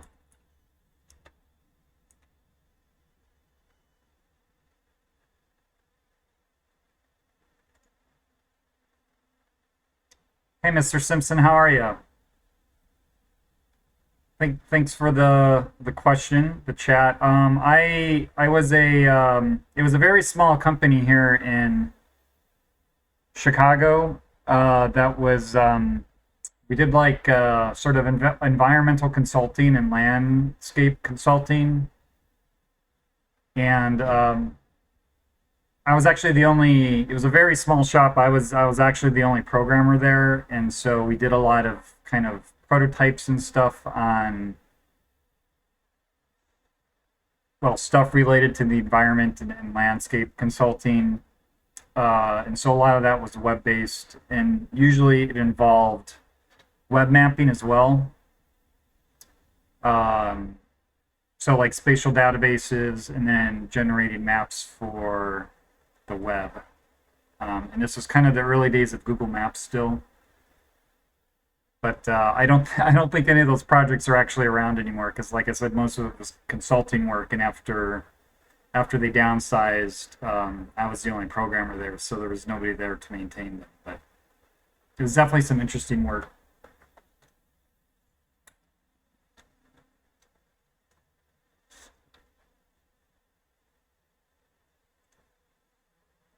Now that's been a little while ago now, so I don't know how relevant any of those skills are. But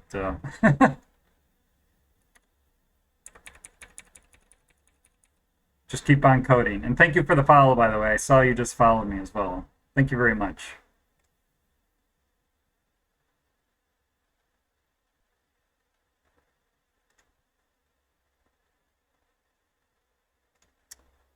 Um, that's a good question. Sitting here now probably wasn't a smart move, but you never know until you try, I guess.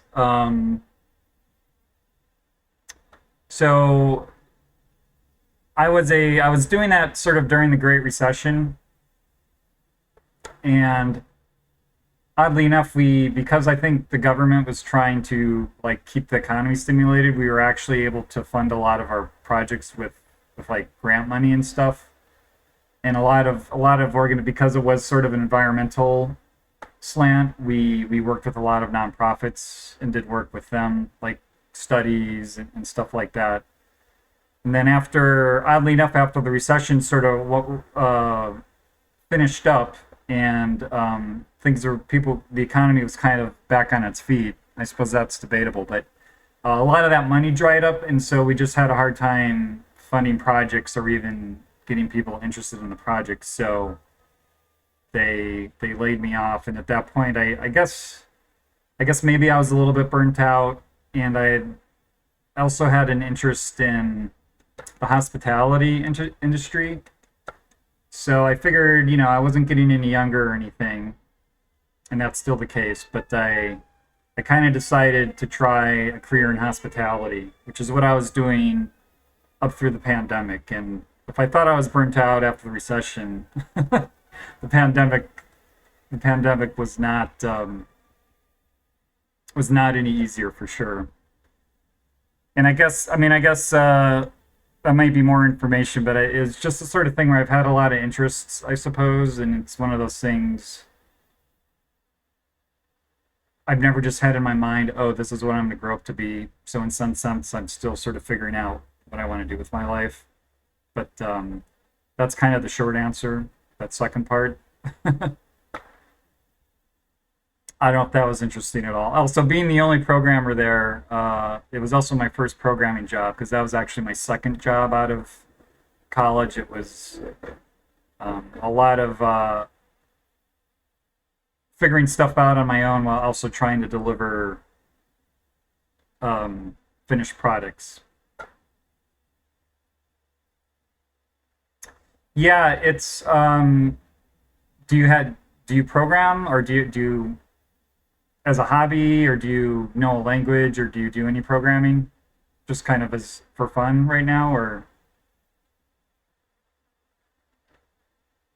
yeah, that's I guess I don't know. So one of my the reasons I'm doing this, yeah, I think it's it's one of those things where the company probably makes a huge difference too. I actually really miss that company because even though I was the only one there, it was a smaller company and we didn't really have grinds or anything. And not that I can speak from experience because I haven't worked in a big software company, but I'm especially now that I'm a little bit older and with the pandemic, I'm kind of wary of getting into grinding situations. But also doing something for fun is a lot different than doing something professionally. And I guess one of the reasons I'm working on this project is at least to the level of detail that I'm doing it, is to just sort of give myself the experience of actually developing like a production level piece of software to see what kind of work that is. Granted, right, I can do this in my free time and if this is a job, this would be 8 hours a day. But yeah, I don't know. I guess I don't have great advice other than if you find yourself doing it, then well, actually, I guess my one piece of advice would be maybe consider like a contracting gig, um, which is something I may actually try. But if you go through like a job placement company or something, you can maybe get like a 3 month job just doing some work for somebody. And that way you're not, assuming you're not doing another job right now. But that way maybe you can work on, for 6 months, try it. And if you don't like it, right, you finish up your project, you're done. And then you can go, okay, yeah, that's, didn't like that, next. So that might be a good way to go. Which is something some of my friends have recommended I do that now just to kind of to be sure about it. So I haven't written that off. That might be something worth considering.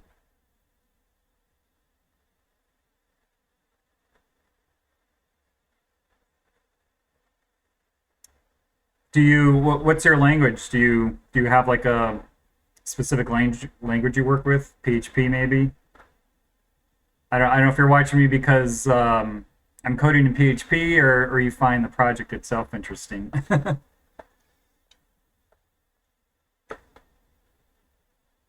Or do you bounce around? I don't only code in. Yeah, okay. Are you thinking more like web applications or web dev? Those kind of sound like Python in the back end, JavaScript in the browser sort of thing.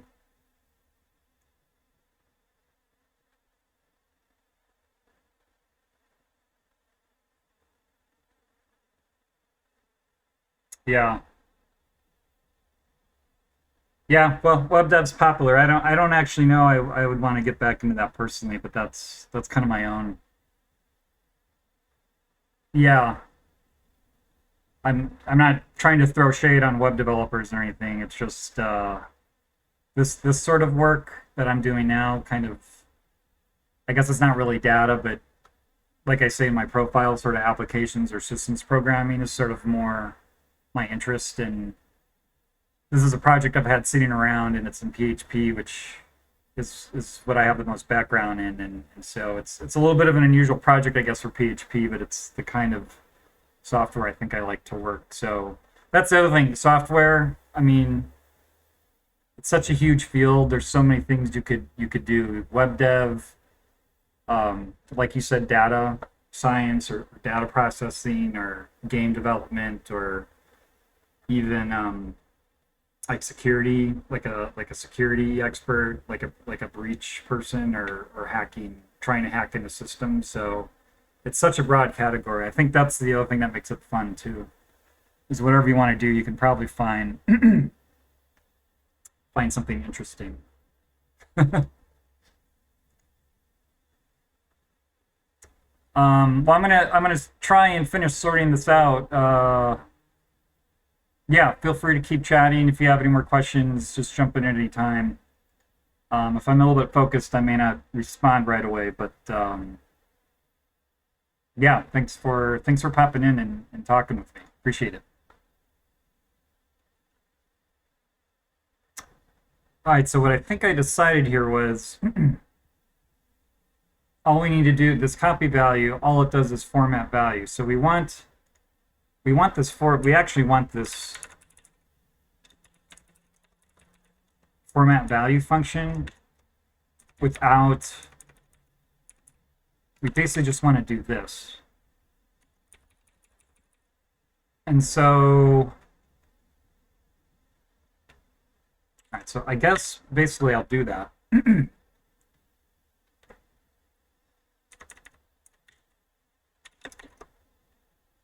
So if, where are we storing the type here?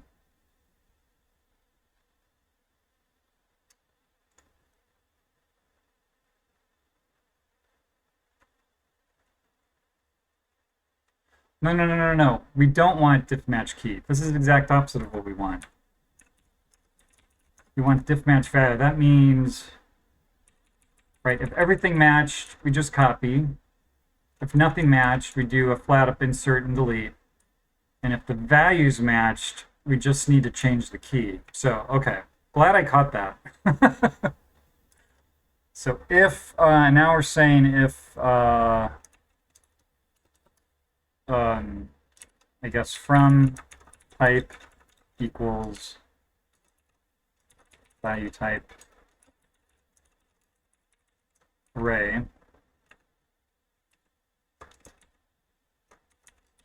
then we're going to want to format array, else if from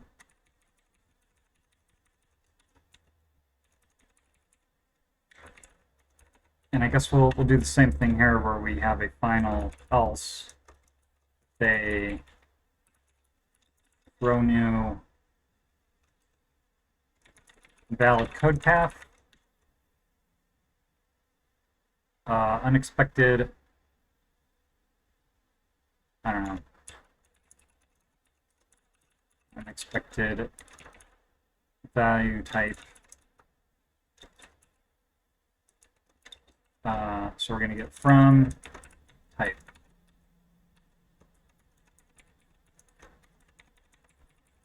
Okay, and these are actually functions here.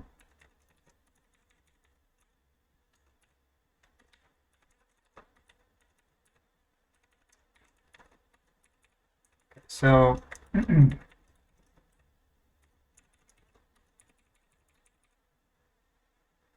so we need these sentinels. So this is going to be format array, and this is going to be, I think we said format object. Yep, format object.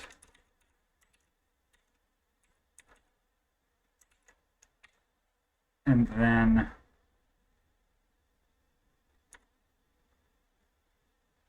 references, resources, scalars, this is string. Yeah, so format scalar. And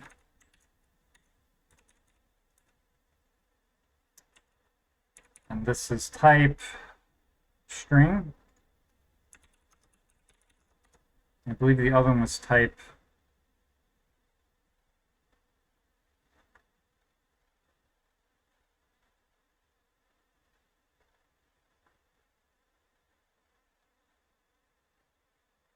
Well, I did not think this was this far out. Type object. All right.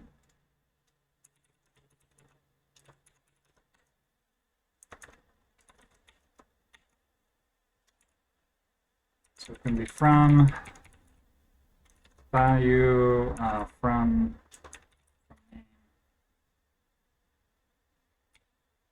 from loose, and I'm probably going to have to unprotect all of those. That's going to be, I think, although I think value is already a function. I think name is already okay, although I need to change this to. Okay, I guess I was still asked from.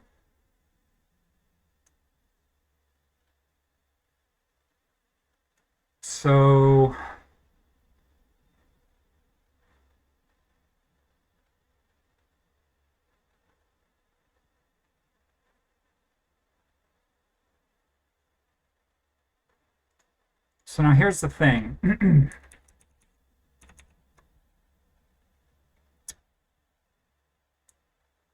think I deleted a return statement that I didn't necessarily mean to delete.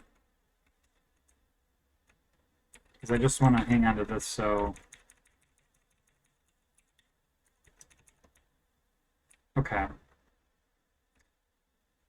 So this is going to come back to us as one big string from which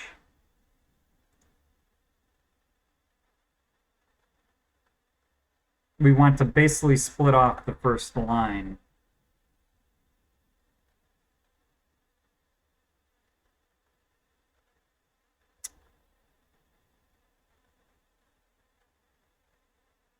So that we can stuff the key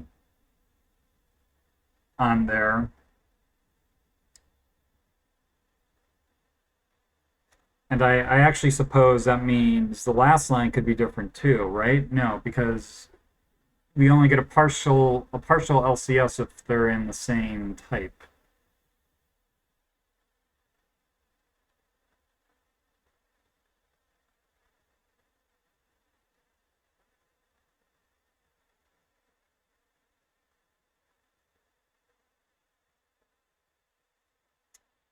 So I almost kind of want like a string split. Oops. But I want it for only.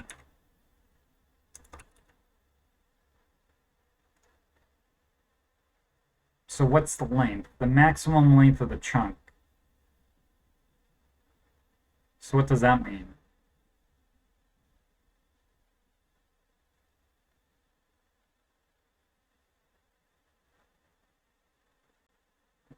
What do they mean by chunk? The maximum length of a chunk. The return array will be broken down into chunks. Okay, each array. Okay, so I don't think.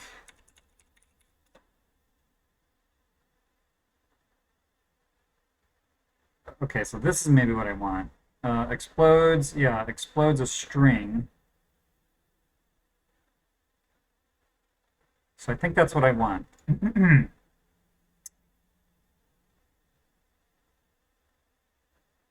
I think because I'm here, right, I'm guaranteed. So let's just see what happens. List start rest.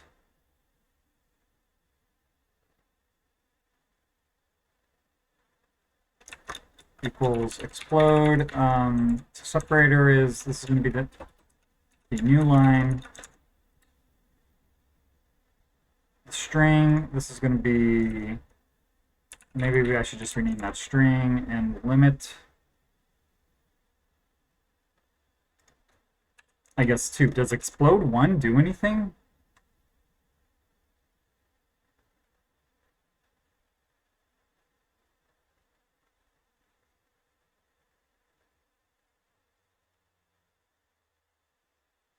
I kind of want to try that, see what happens. Explode string equals, hey, everybody.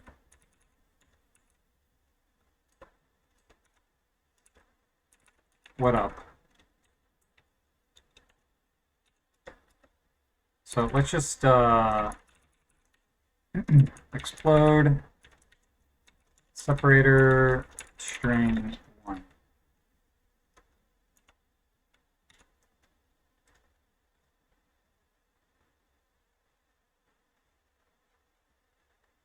Oh, I see what it does. It basically explode 1 is almost the same as, right? Just casting it to an array.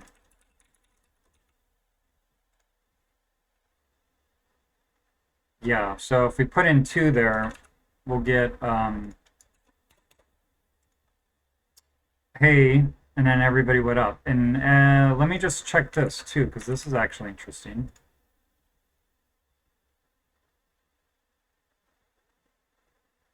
Oh, okay, that's all components except the last are returned. So that's not so useful. Because I was kind of hoping it would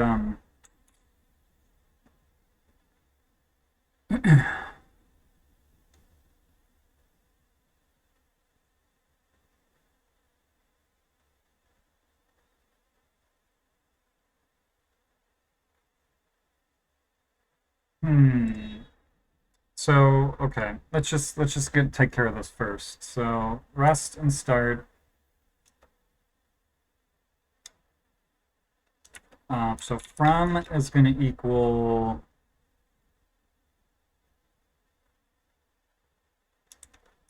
from format key. I think, what do we do up here?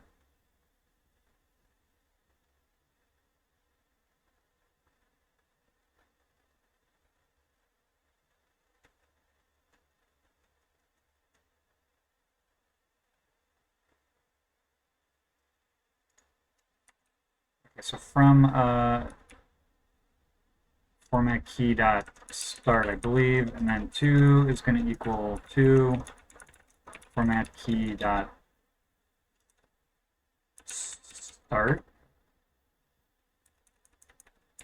Let's just maybe take care of this for the first line. So then we're going to want to do, right, because we're building our diff in reverse. Namespace copy value, that's going to be rest, and then namespace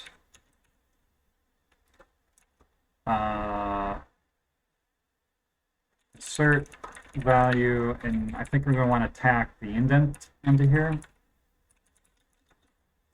An indent key, yeah, same thing here. So we're going to want to insert 2, and I believe I'm missing a parameter. Oops, I'm still in. Yeah, I need the diff. Oh, actually, I want copy string, actually. All right, so this is going to be copy string, and this is going to be state diff. State diff. And then delete string.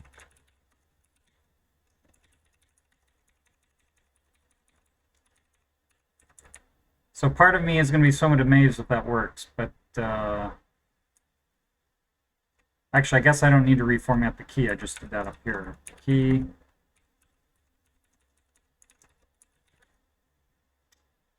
All right, so let's see.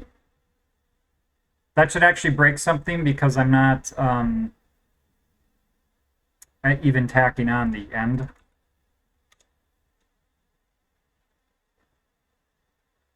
$1204.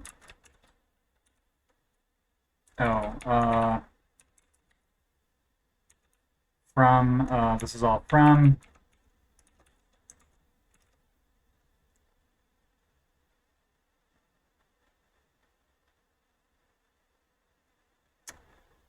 Oh, yeah, all right.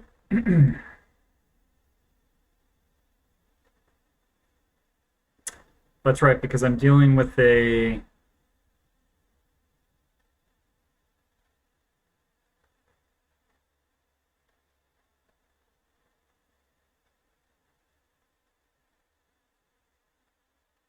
well in an interface. So I suppose I could just troll PHP stan here and just assert the set. What is it saying? I don't have indent level key loosen name from indent level from key from loose from name. Okay, maybe that'll sort that out. This is pretty janky at the moment, but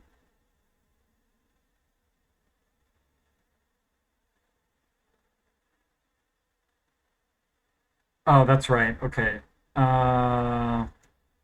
So let's pick off value here.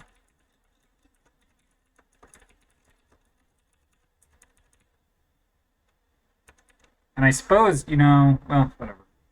I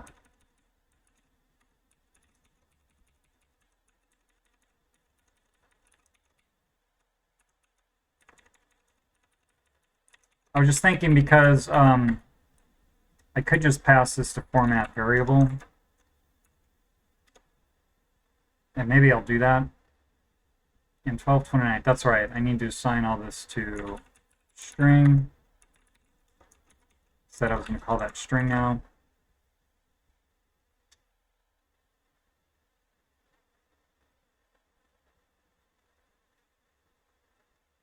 Oh. No, rest. That should be rest.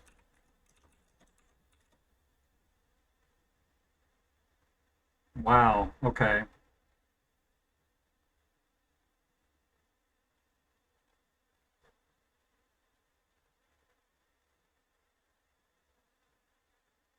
Really?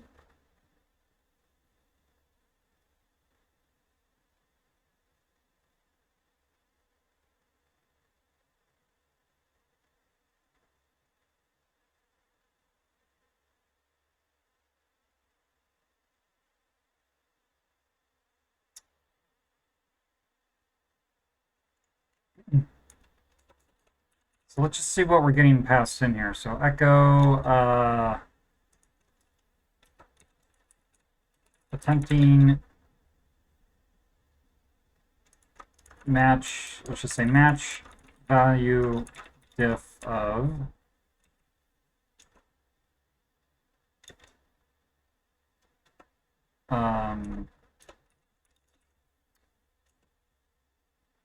let's do get class from to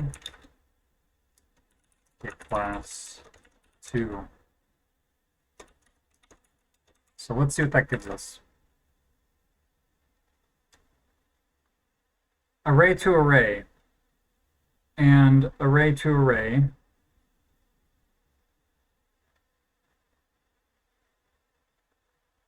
So what does array not have?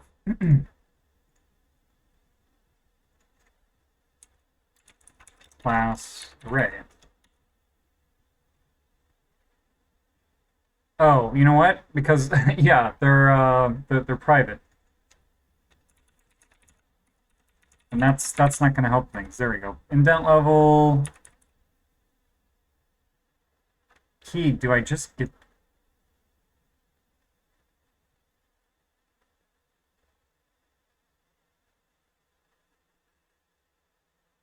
I don't think I need key, do I? Well, all right. Loose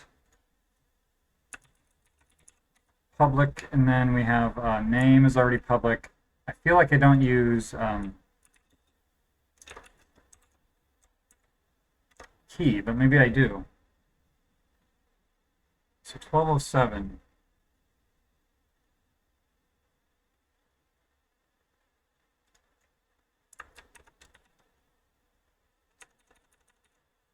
Oh, does I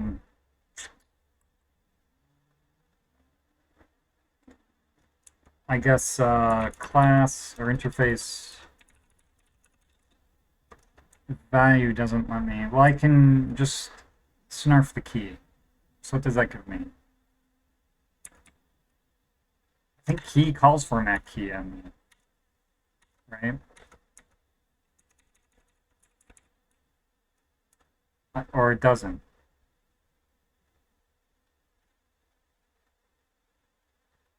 Or what does key do?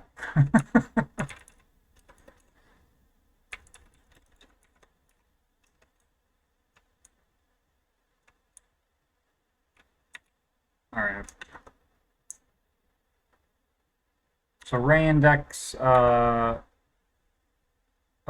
So we do need to make key public. At least an array. Because key returns, it doesn't return the actual key, it returns the key value. So we do need to assert that from key.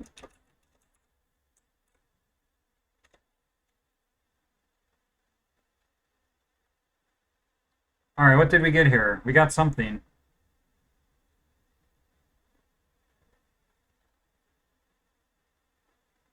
Let's see if I can make sense of any of this. Test diffs different arrays. So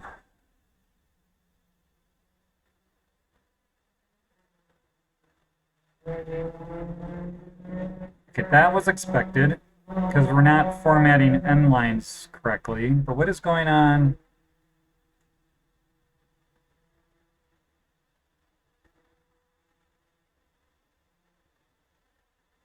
Am I just putting these on in the wrong way?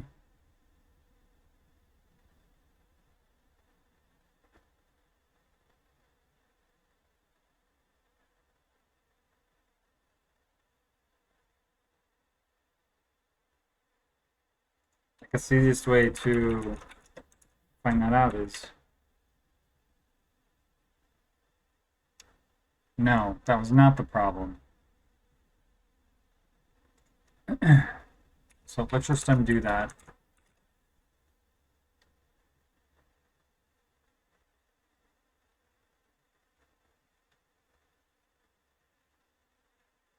So we were expecting...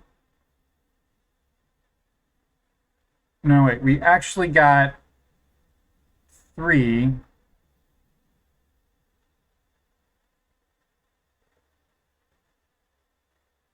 But we were expecting 4. Or vice versa.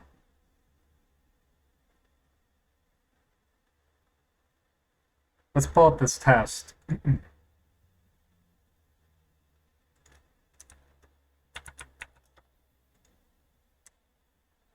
Which means maybe shrinking this down. So where are we at here? We're in edit tests, test diff, test strict formatting. Actually, we're not there. We're diffs different array. So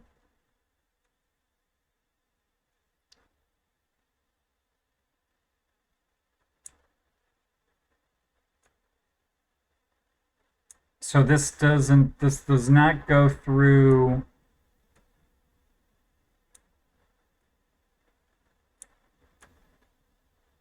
assert. So the fact that I swap those shouldn't mean anything. So we expected 1, 2.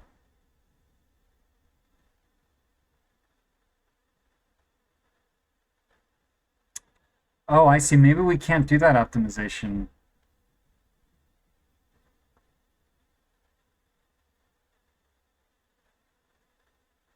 Wait, we expected...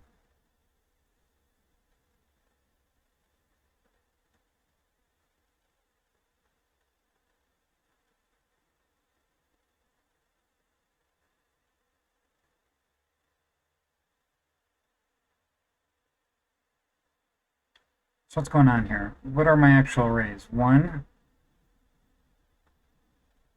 foo. All right, so I wanted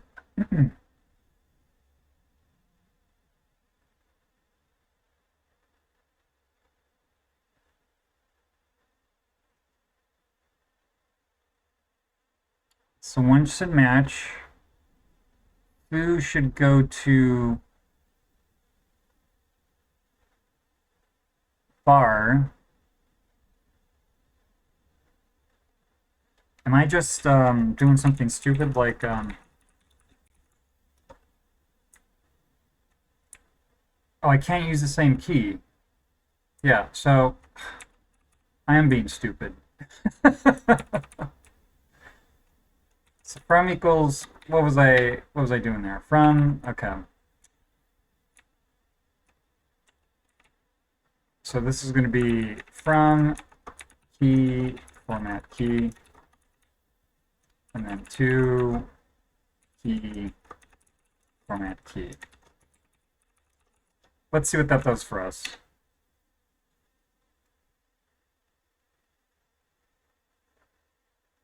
Yeah, but now I need to tell PHP stand that to key. 2 has a key as well. And that needs to actually go there, I suppose.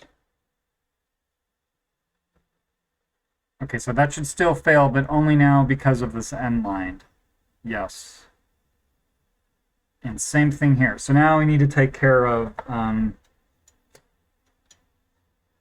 picking off the last line. And actually, to do that, seems like a good candidate to add to our new util file here. So maybe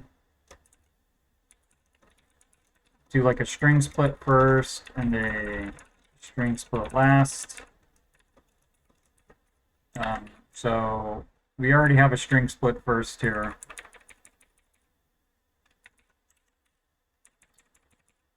That's going to look something like that.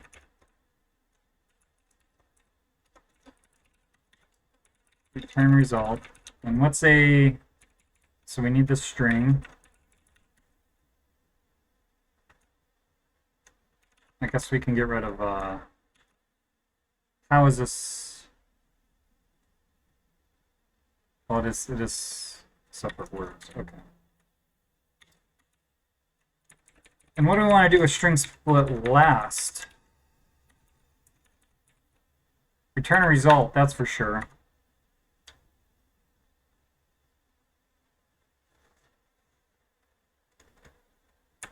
So where's stir pause?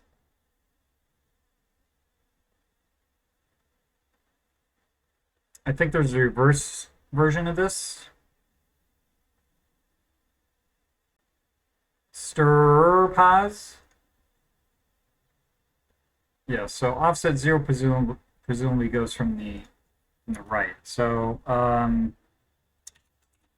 pause equals stir pause.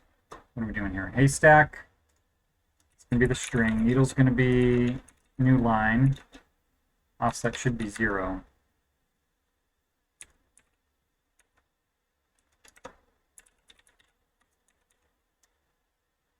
So now I want to do rest equals I think substring. Well, I assume this is going to return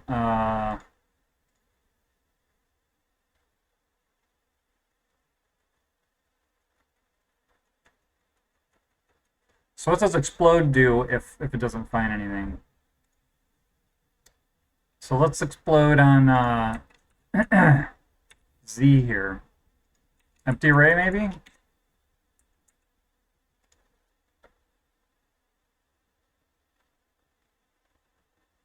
We just get back the thing in an array. It's basically a cast. Is that what we want to do? Or since it's a stir split, maybe we should more follow the behavior of stir split.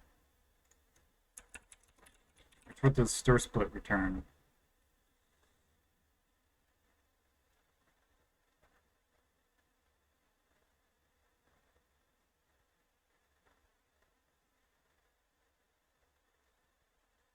Okay, well, I guess we'll just have to check ourselves.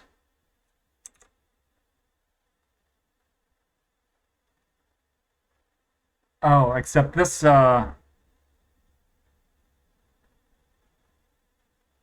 just splits it by some arbitrary length. So I guess explode is what we really want.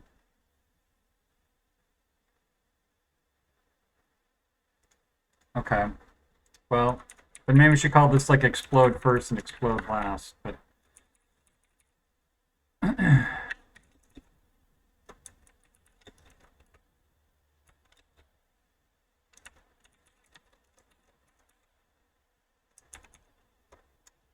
now we can pull up subster.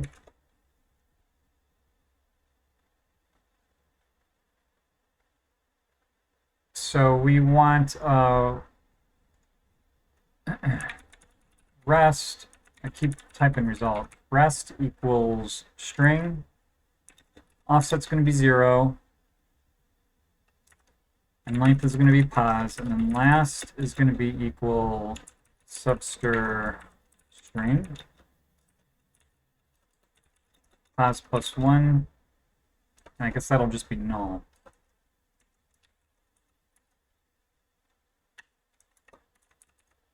And then result is going to be rest last. I feel like that's probably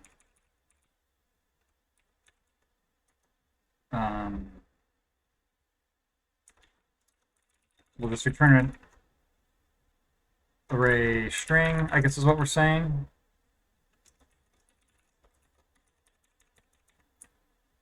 Okay, so this is going to be param string, and then returns return basically a string array.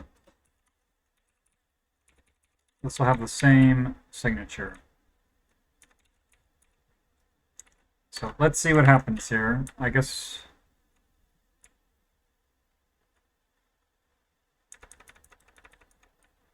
so. This is going to be namespace stir split first, and this is what do we say this was going to be? String, I guess.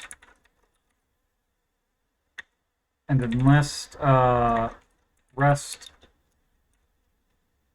end is going to equal namespace stir split last, and that's going to be rest. Okay, so then oh hey Luke, how are you? Thanks for the raid.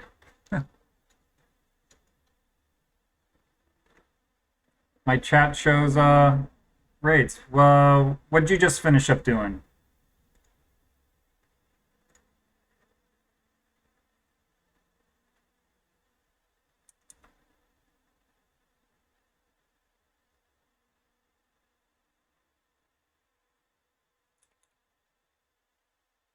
I am, well, I guess I'm supposed to say what I'm doing. I am, I haven't been streaming very long. You're actually my first raid, so thanks for raiding me.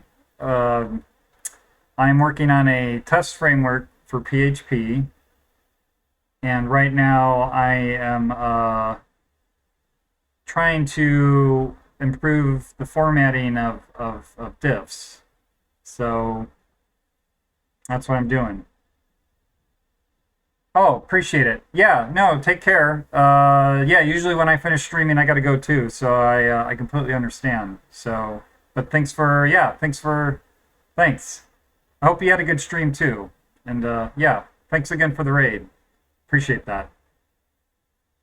Enjoy the rest of your day or night, wherever it is where you're at.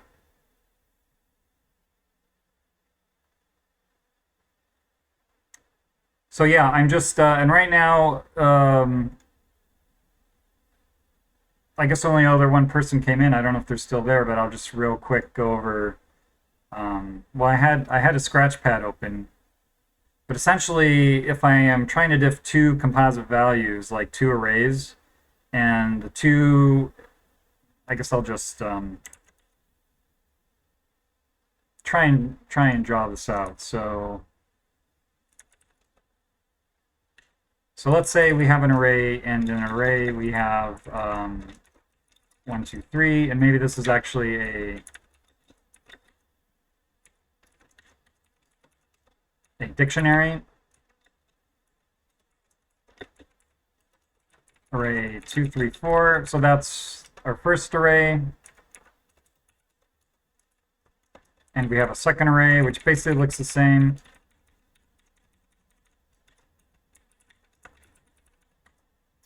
So right now, the way the diff algorithm in my framework works, it sees these two things are different, and it generates a diff. Basically, it runs the diff algorithm on both the arrays. When all it really needs to do is format the array, pretty print the array, and then indicate that the keys have changed. So that is what I'm trying to do here, and that could potentially save, it's because formatting a diff isn't potentially expensive. Well, it's it's going to diff these two arrays together, even though these arrays are identical, and a diff is basically a from times 2 in complexity, because you have to basically iterate through both of these. So if we can save that and just indicate that the key is different, yeah, we could potentially make this significantly more efficient depending on the size of the composite value. So I guess what we need to do is figure out if, so we know that the key is different. So let's call this from start and end star. What was start? Oh, start, yeah, we just calculated that. And then from end equals end. And then I believe our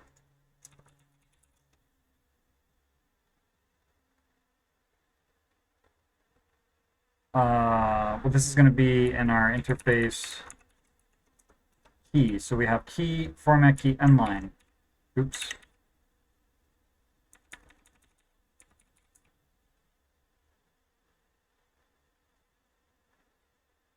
And I suppose what we could do is we could just specifically check. Actually, right, I just said these need to be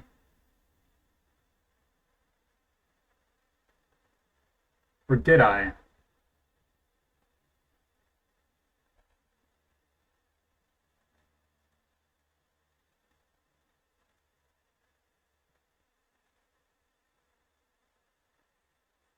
So I think the keys have to be identical, the key types.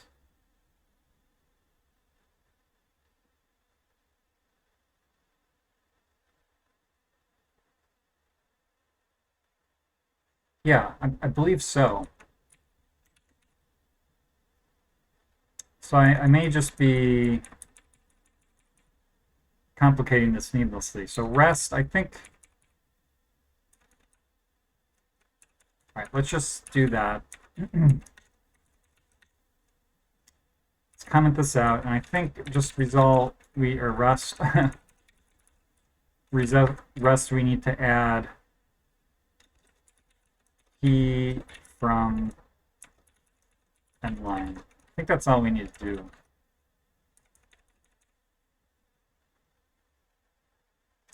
Let's see what happens there.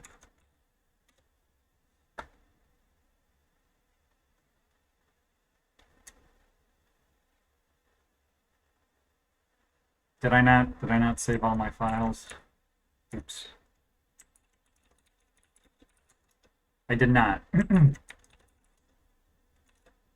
Oops.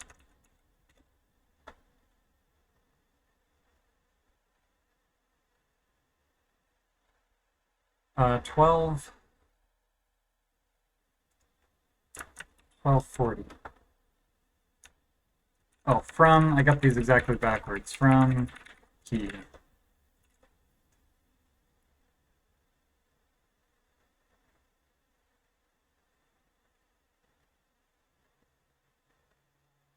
Oh, well. All right, I should not should not overwrite my value. So this is going to be 2. This is one of the problems with like that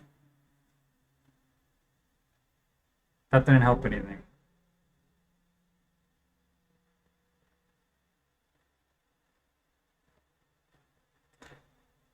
What is?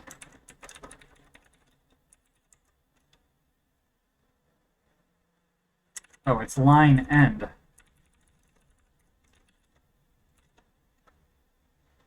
Things are finishing off very similar to the way they started.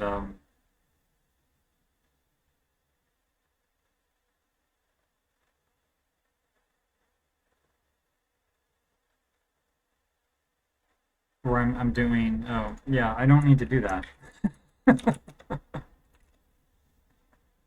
I guess it's about time for me to wrap up my stream too. I don't know who's still with me here, but how long have I been going now?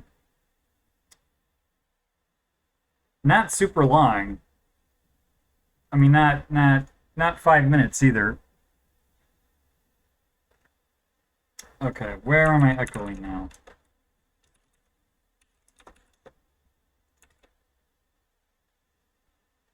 Okay, so that does appear to be working. And I think I've decided, right, the end line always has to be the same. So from start, I suppose I could just kind of inline, whatever, it doesn't matter. It works. So the question is this where I want to leave off?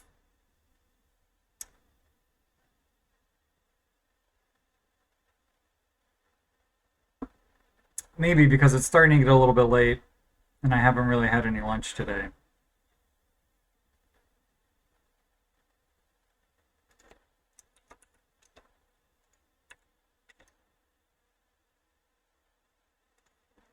Let's just take a look at my diff here.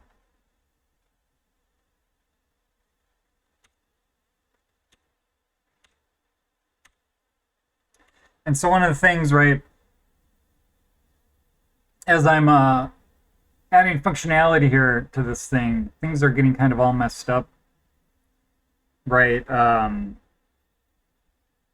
have everything sitting in these objects with protected data and everything, and I'm having to make that stuff private. And I feel like this is one of the things about figure out what functionality you want to have, slam it in there, and then go back and clean it all up. Although, of course, the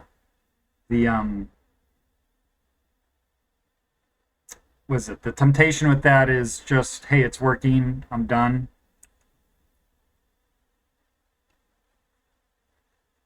But I feel like, right, I keep wanting to scratch the itch of coming in here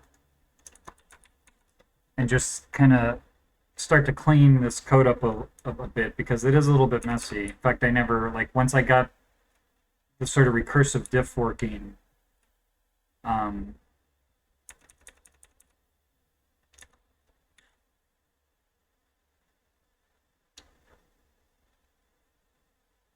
I never really kind of came back in here and cleaned that up. But I guess we can actually knock out that to do. What else do we have here? We have, this is just more of a check or a test, and then we've really got this, and I guess I could take a look at that.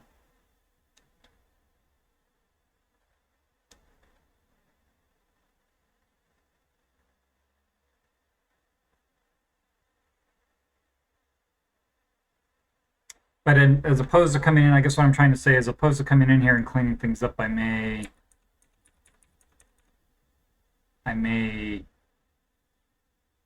try and get this done too, because this is actually, I feel like, going to be fairly complex. Maybe not, but I guess, okay, since I'm talking about leaving or wrapping up, I guess one thing I'll do is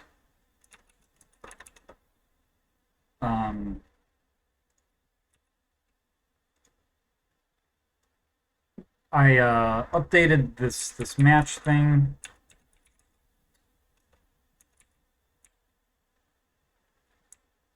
Right, I added this match, and I was kind of going through to see where we could take advantage of this. And I guess I'll finish doing that.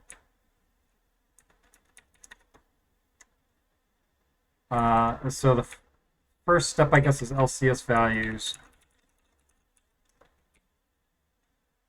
And that comes from compare values. So, and I don't know what is... New of him thinks I'm in a string here. Okay, now figured it out. So where are we building a diff from?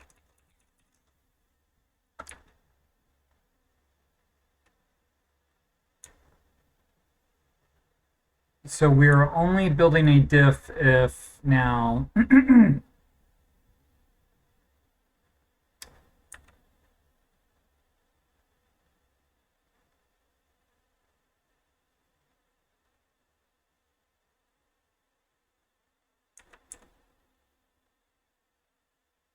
if the values don't match.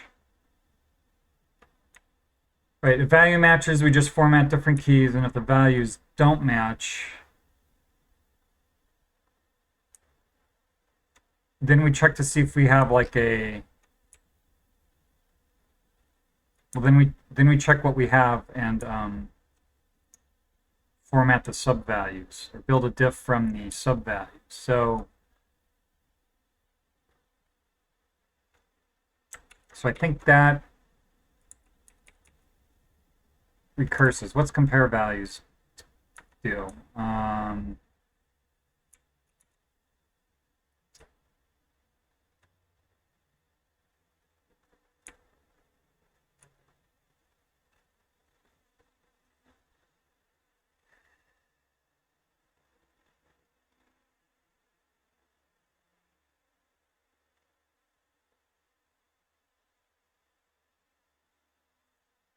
This is diff, right? So, okay, I think...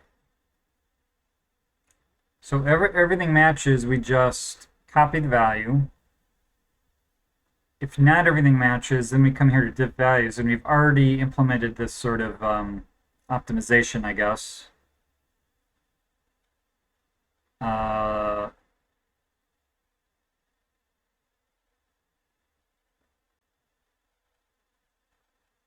Otherwise, we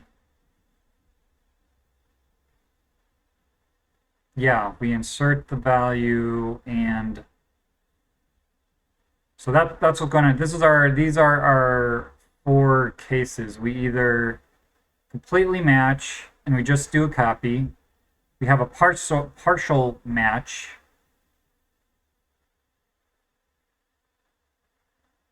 Or no, we don't have a partial match. We have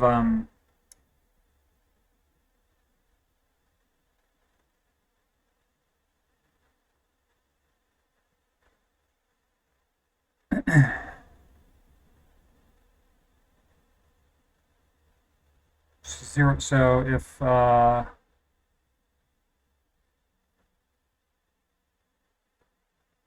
is our other else here?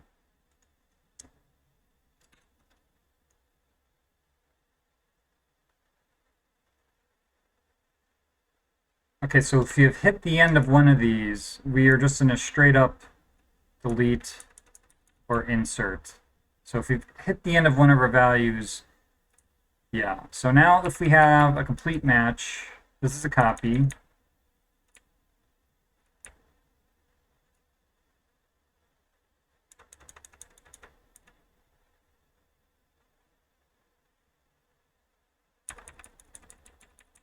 Oh, okay, because we're counting down. All right, that makes sense. We're starting from length and 2 and counting down.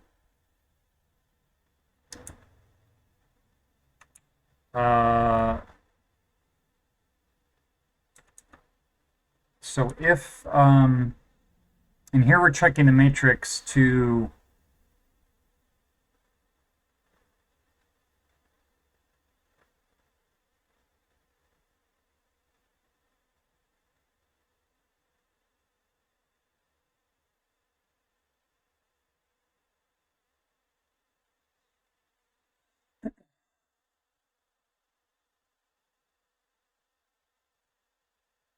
right, so here we are looking to see,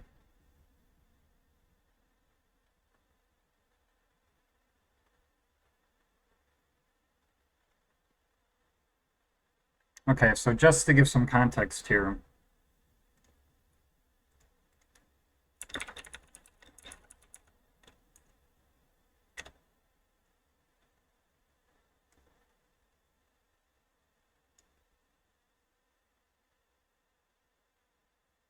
All right, so this is what our matrix looks like here, right? And this is how the traceback is to build the diff. So if everything matches, which means we're basically in a situation like this, we subtract, right, this is from, this is to, we basically slide diagonal. So we subtract F and T and indicate that we copy a value. Now, if this,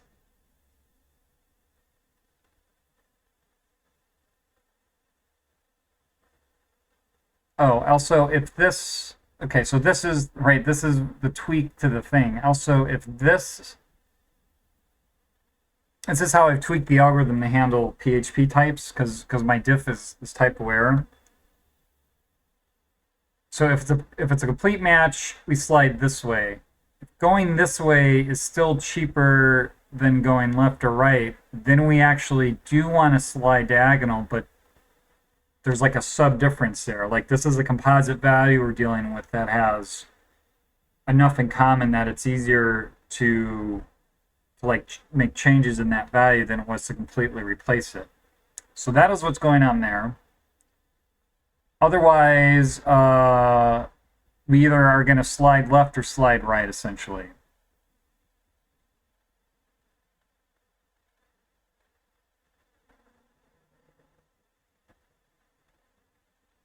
Okay, so the short of that is we only want to match on diff match all. All right. So now the other function we want to check is function, I believe, LCS values, right? Because diff values, that's actually where this comes from. So an LCS values itself calls diff match all, which I think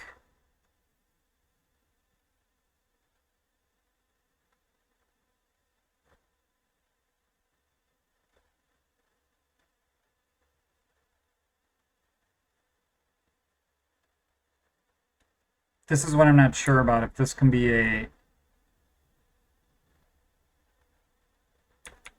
I think, yeah, this can be a diff match value. If we check for match value, then we either completely match or only the keys don't match.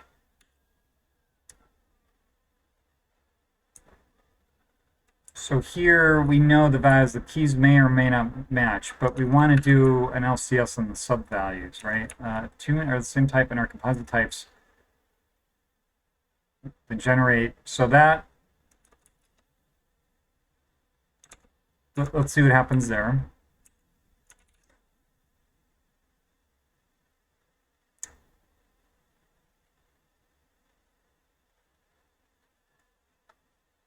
Ooh, all right.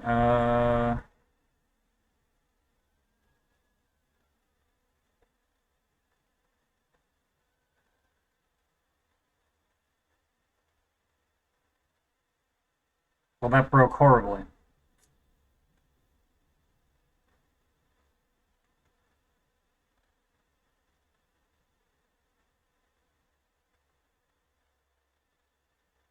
So where is this assertion failing? 1202? 17 diff match 17a. match value diff on get class from and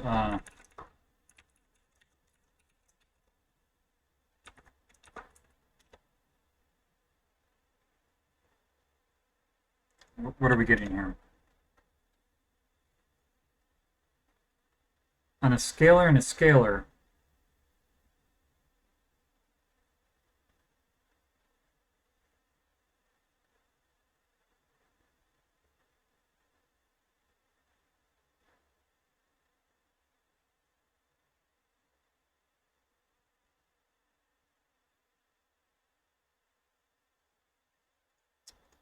So what did I do here? We're not actually changing match.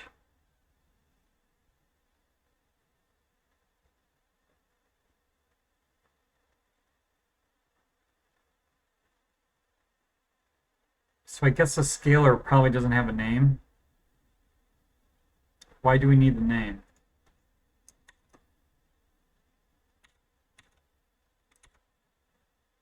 For this format, I guess.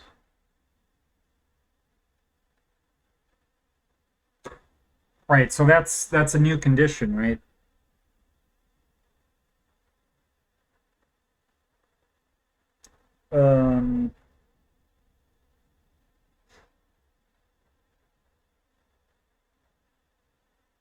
I guess we need to put the name into everything.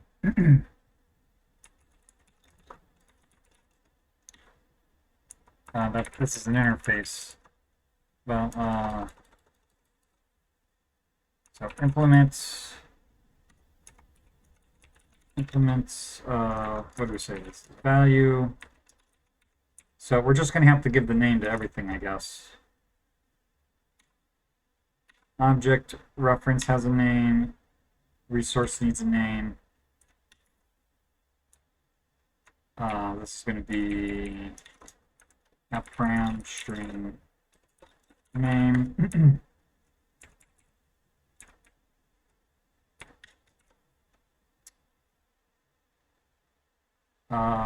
What am I doing? Name.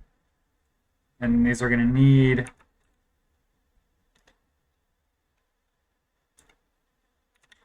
these are also going to need, I guess, loose.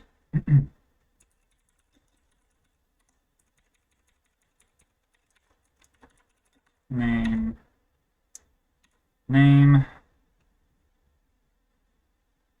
I feel like I can't get a string part in there.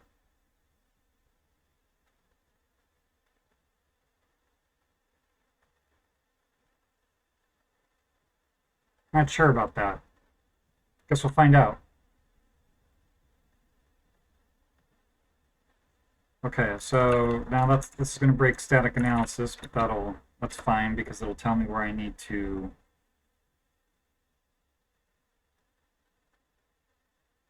720. Yeah, this name equals name. Suspect I forgot to update this constructor. 11:35. Oops. Name. I've got the string in there. Name. Okay. Name. Stuff's still breaking. Oh, because we need to put loose. I just said that. So implements value. Oops. Value. Wow, that was a lot of extra letters I hit there for one.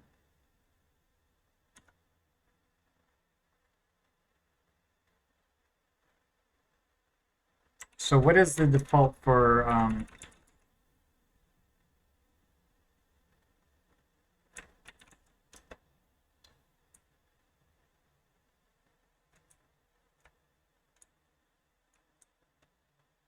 format? Oh, I guess there isn't a default. Maybe there is. Format, format.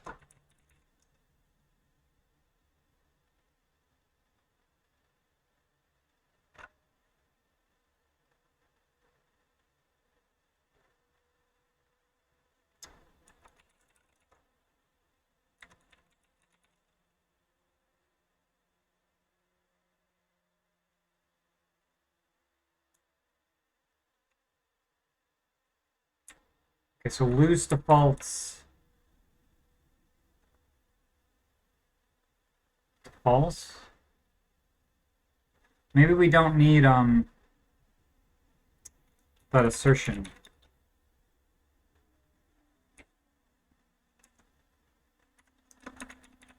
Because right, if for anything else we're gonna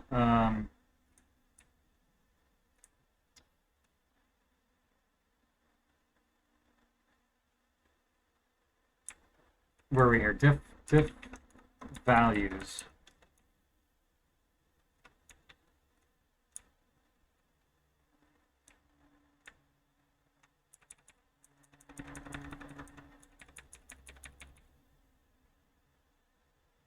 Well, this is going to do away with our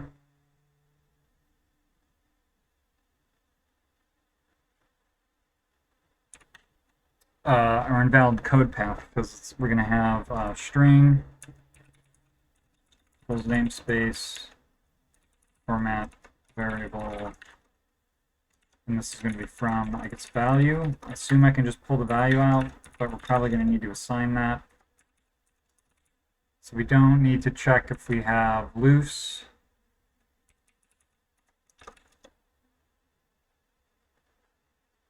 Let's see what that does. It's probably going to get angry at me because it doesn't know that there's a loose.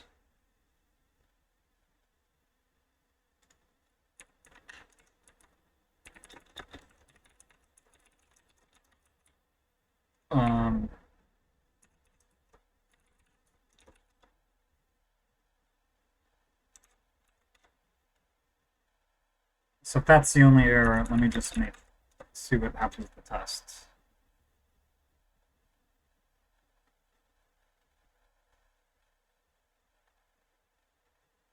What did we have?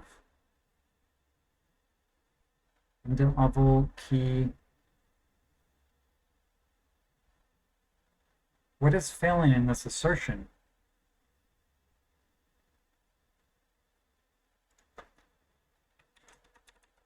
Because there's one way to find out.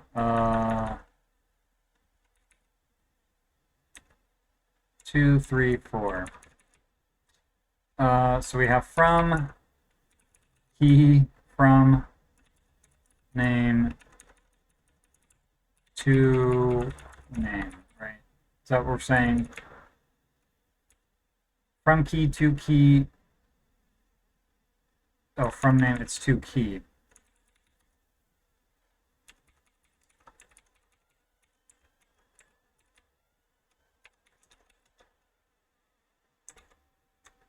Now what are we getting?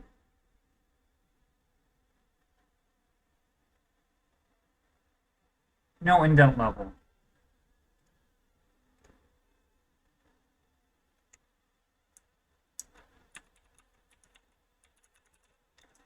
I feel like that should not be the case. Oh, that's right. I need to make everything private or public.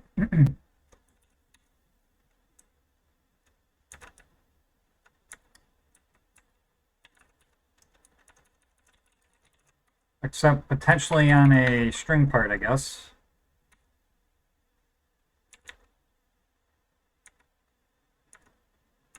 I guess this would have been quicker matching on. So reference, public, private,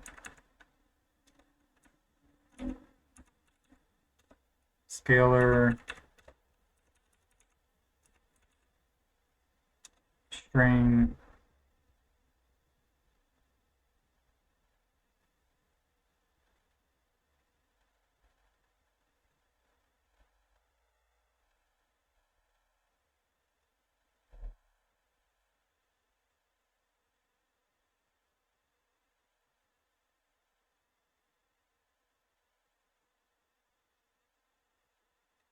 Oh, it's not that I need to make those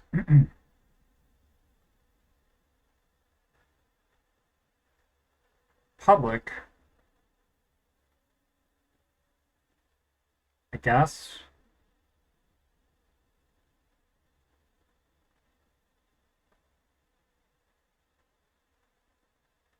Or I guess we're never calling that on a string.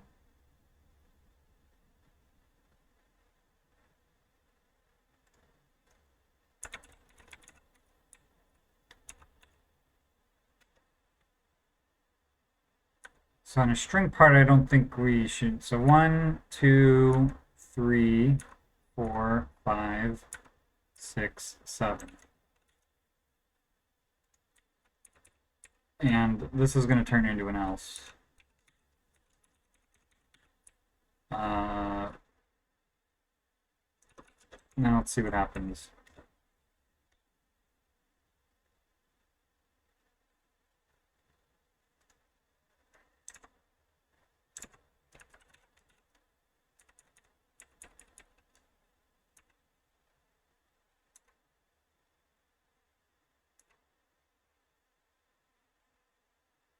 Oh, I need to a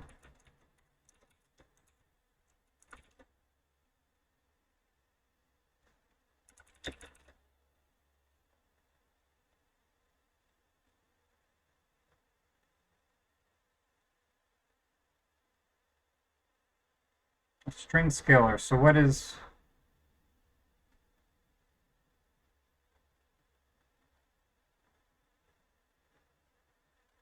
1214?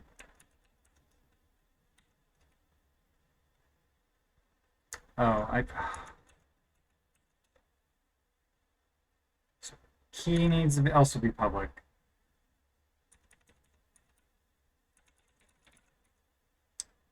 Public, key needs to be public.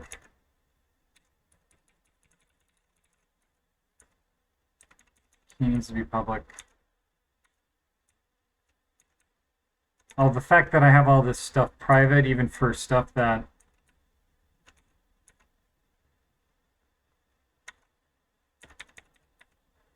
it theoretically should be okay to be to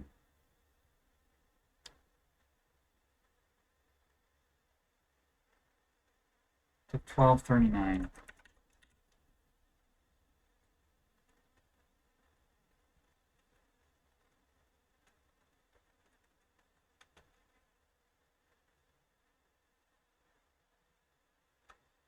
That's right, because if it's a scalar, it's only going to be one line.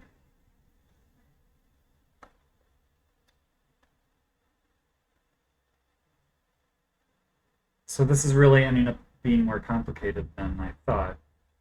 Which I said at some point originally that that might be the case. So I guess what I'll do is I'll grab some water. I have some water, but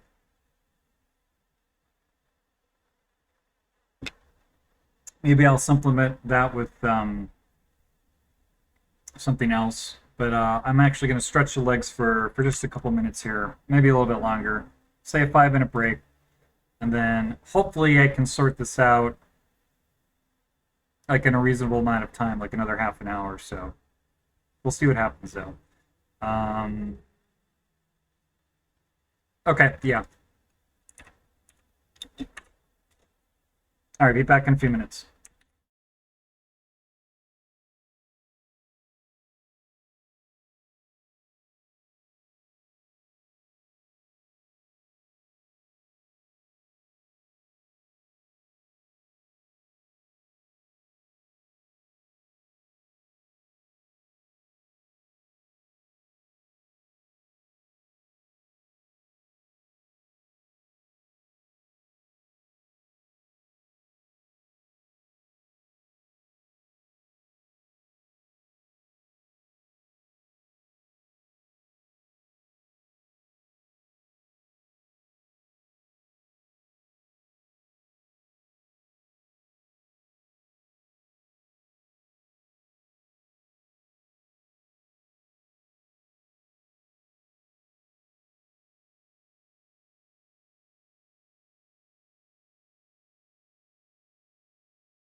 Okay, so I think I may be just super overcomplicating this.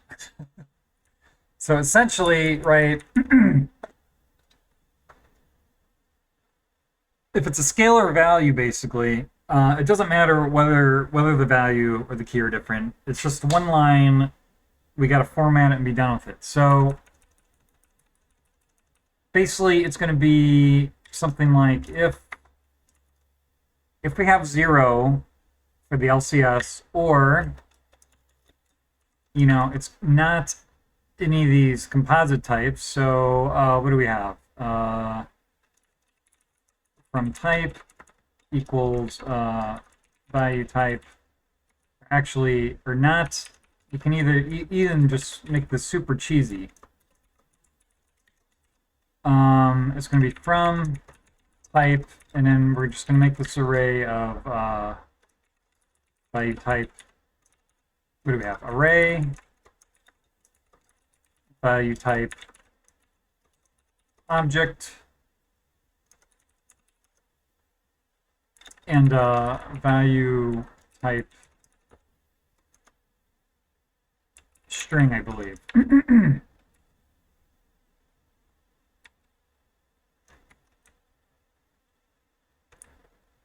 So what did I do here? I did else if from type equals value type string. Then what do we have? We had format scalar, I believe, and it was just what did we?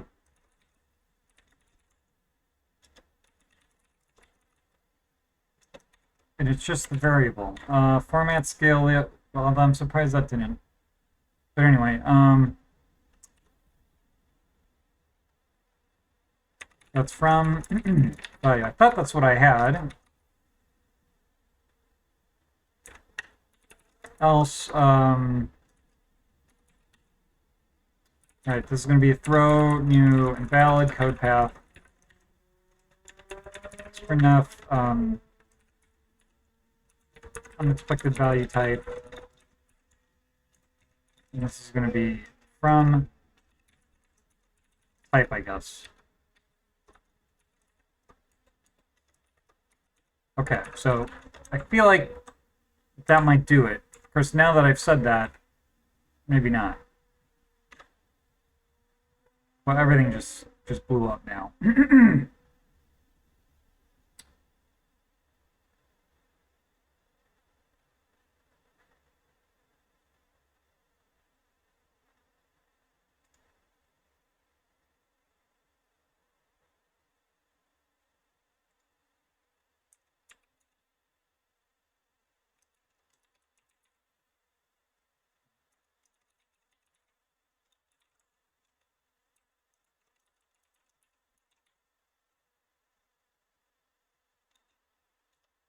Right, object reference code. Okay.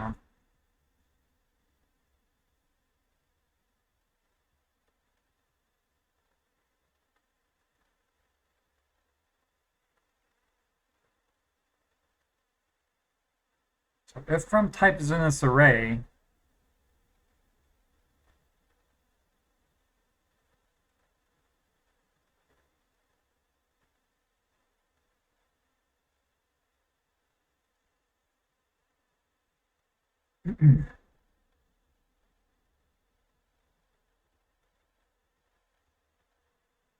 that's true, that goes to false. Okay, so if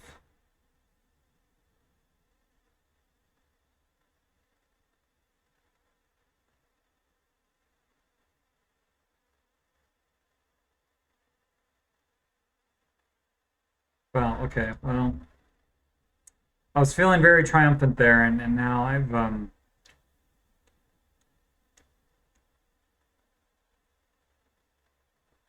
feeling very much less so.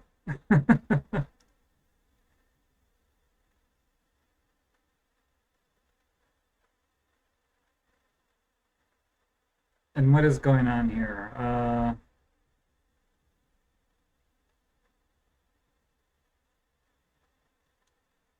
not even sure. What is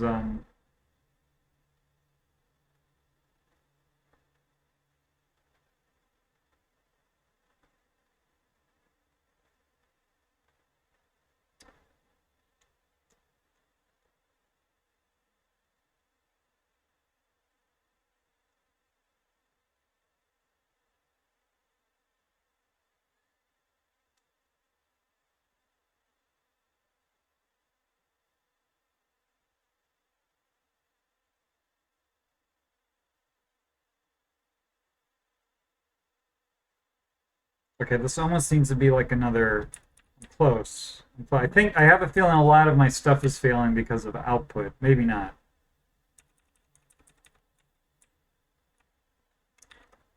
Let's just set this back to where it was.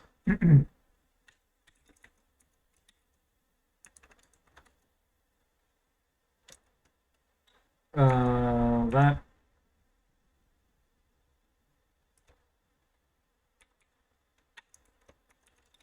Essentially,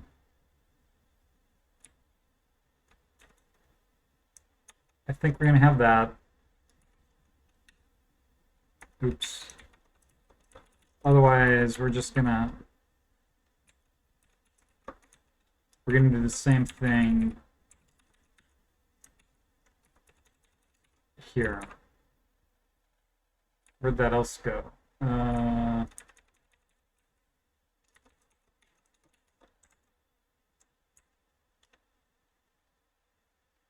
that fixed nothing.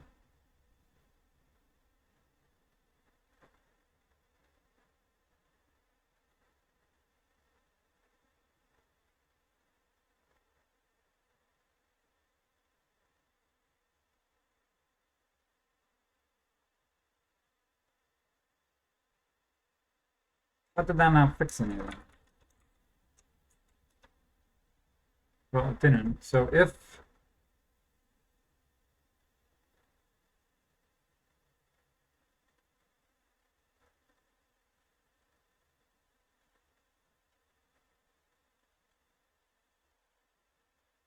oh, because of well, no, right. So if value matched,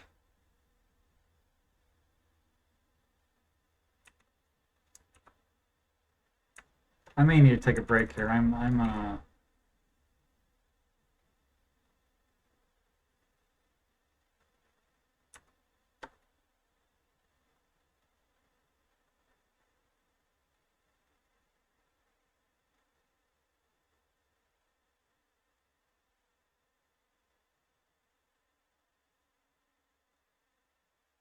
like, how are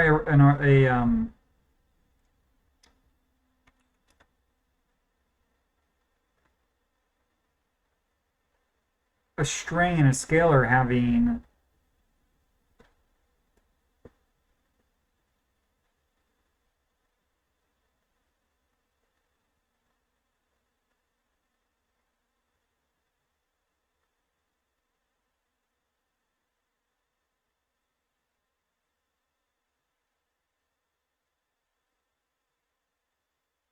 well, I guess, but okay.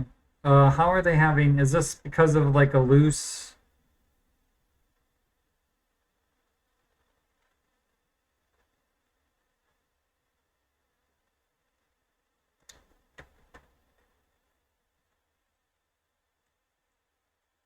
Yeah, you know what this is going on here?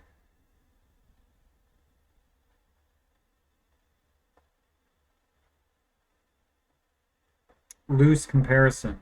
Loose comparison.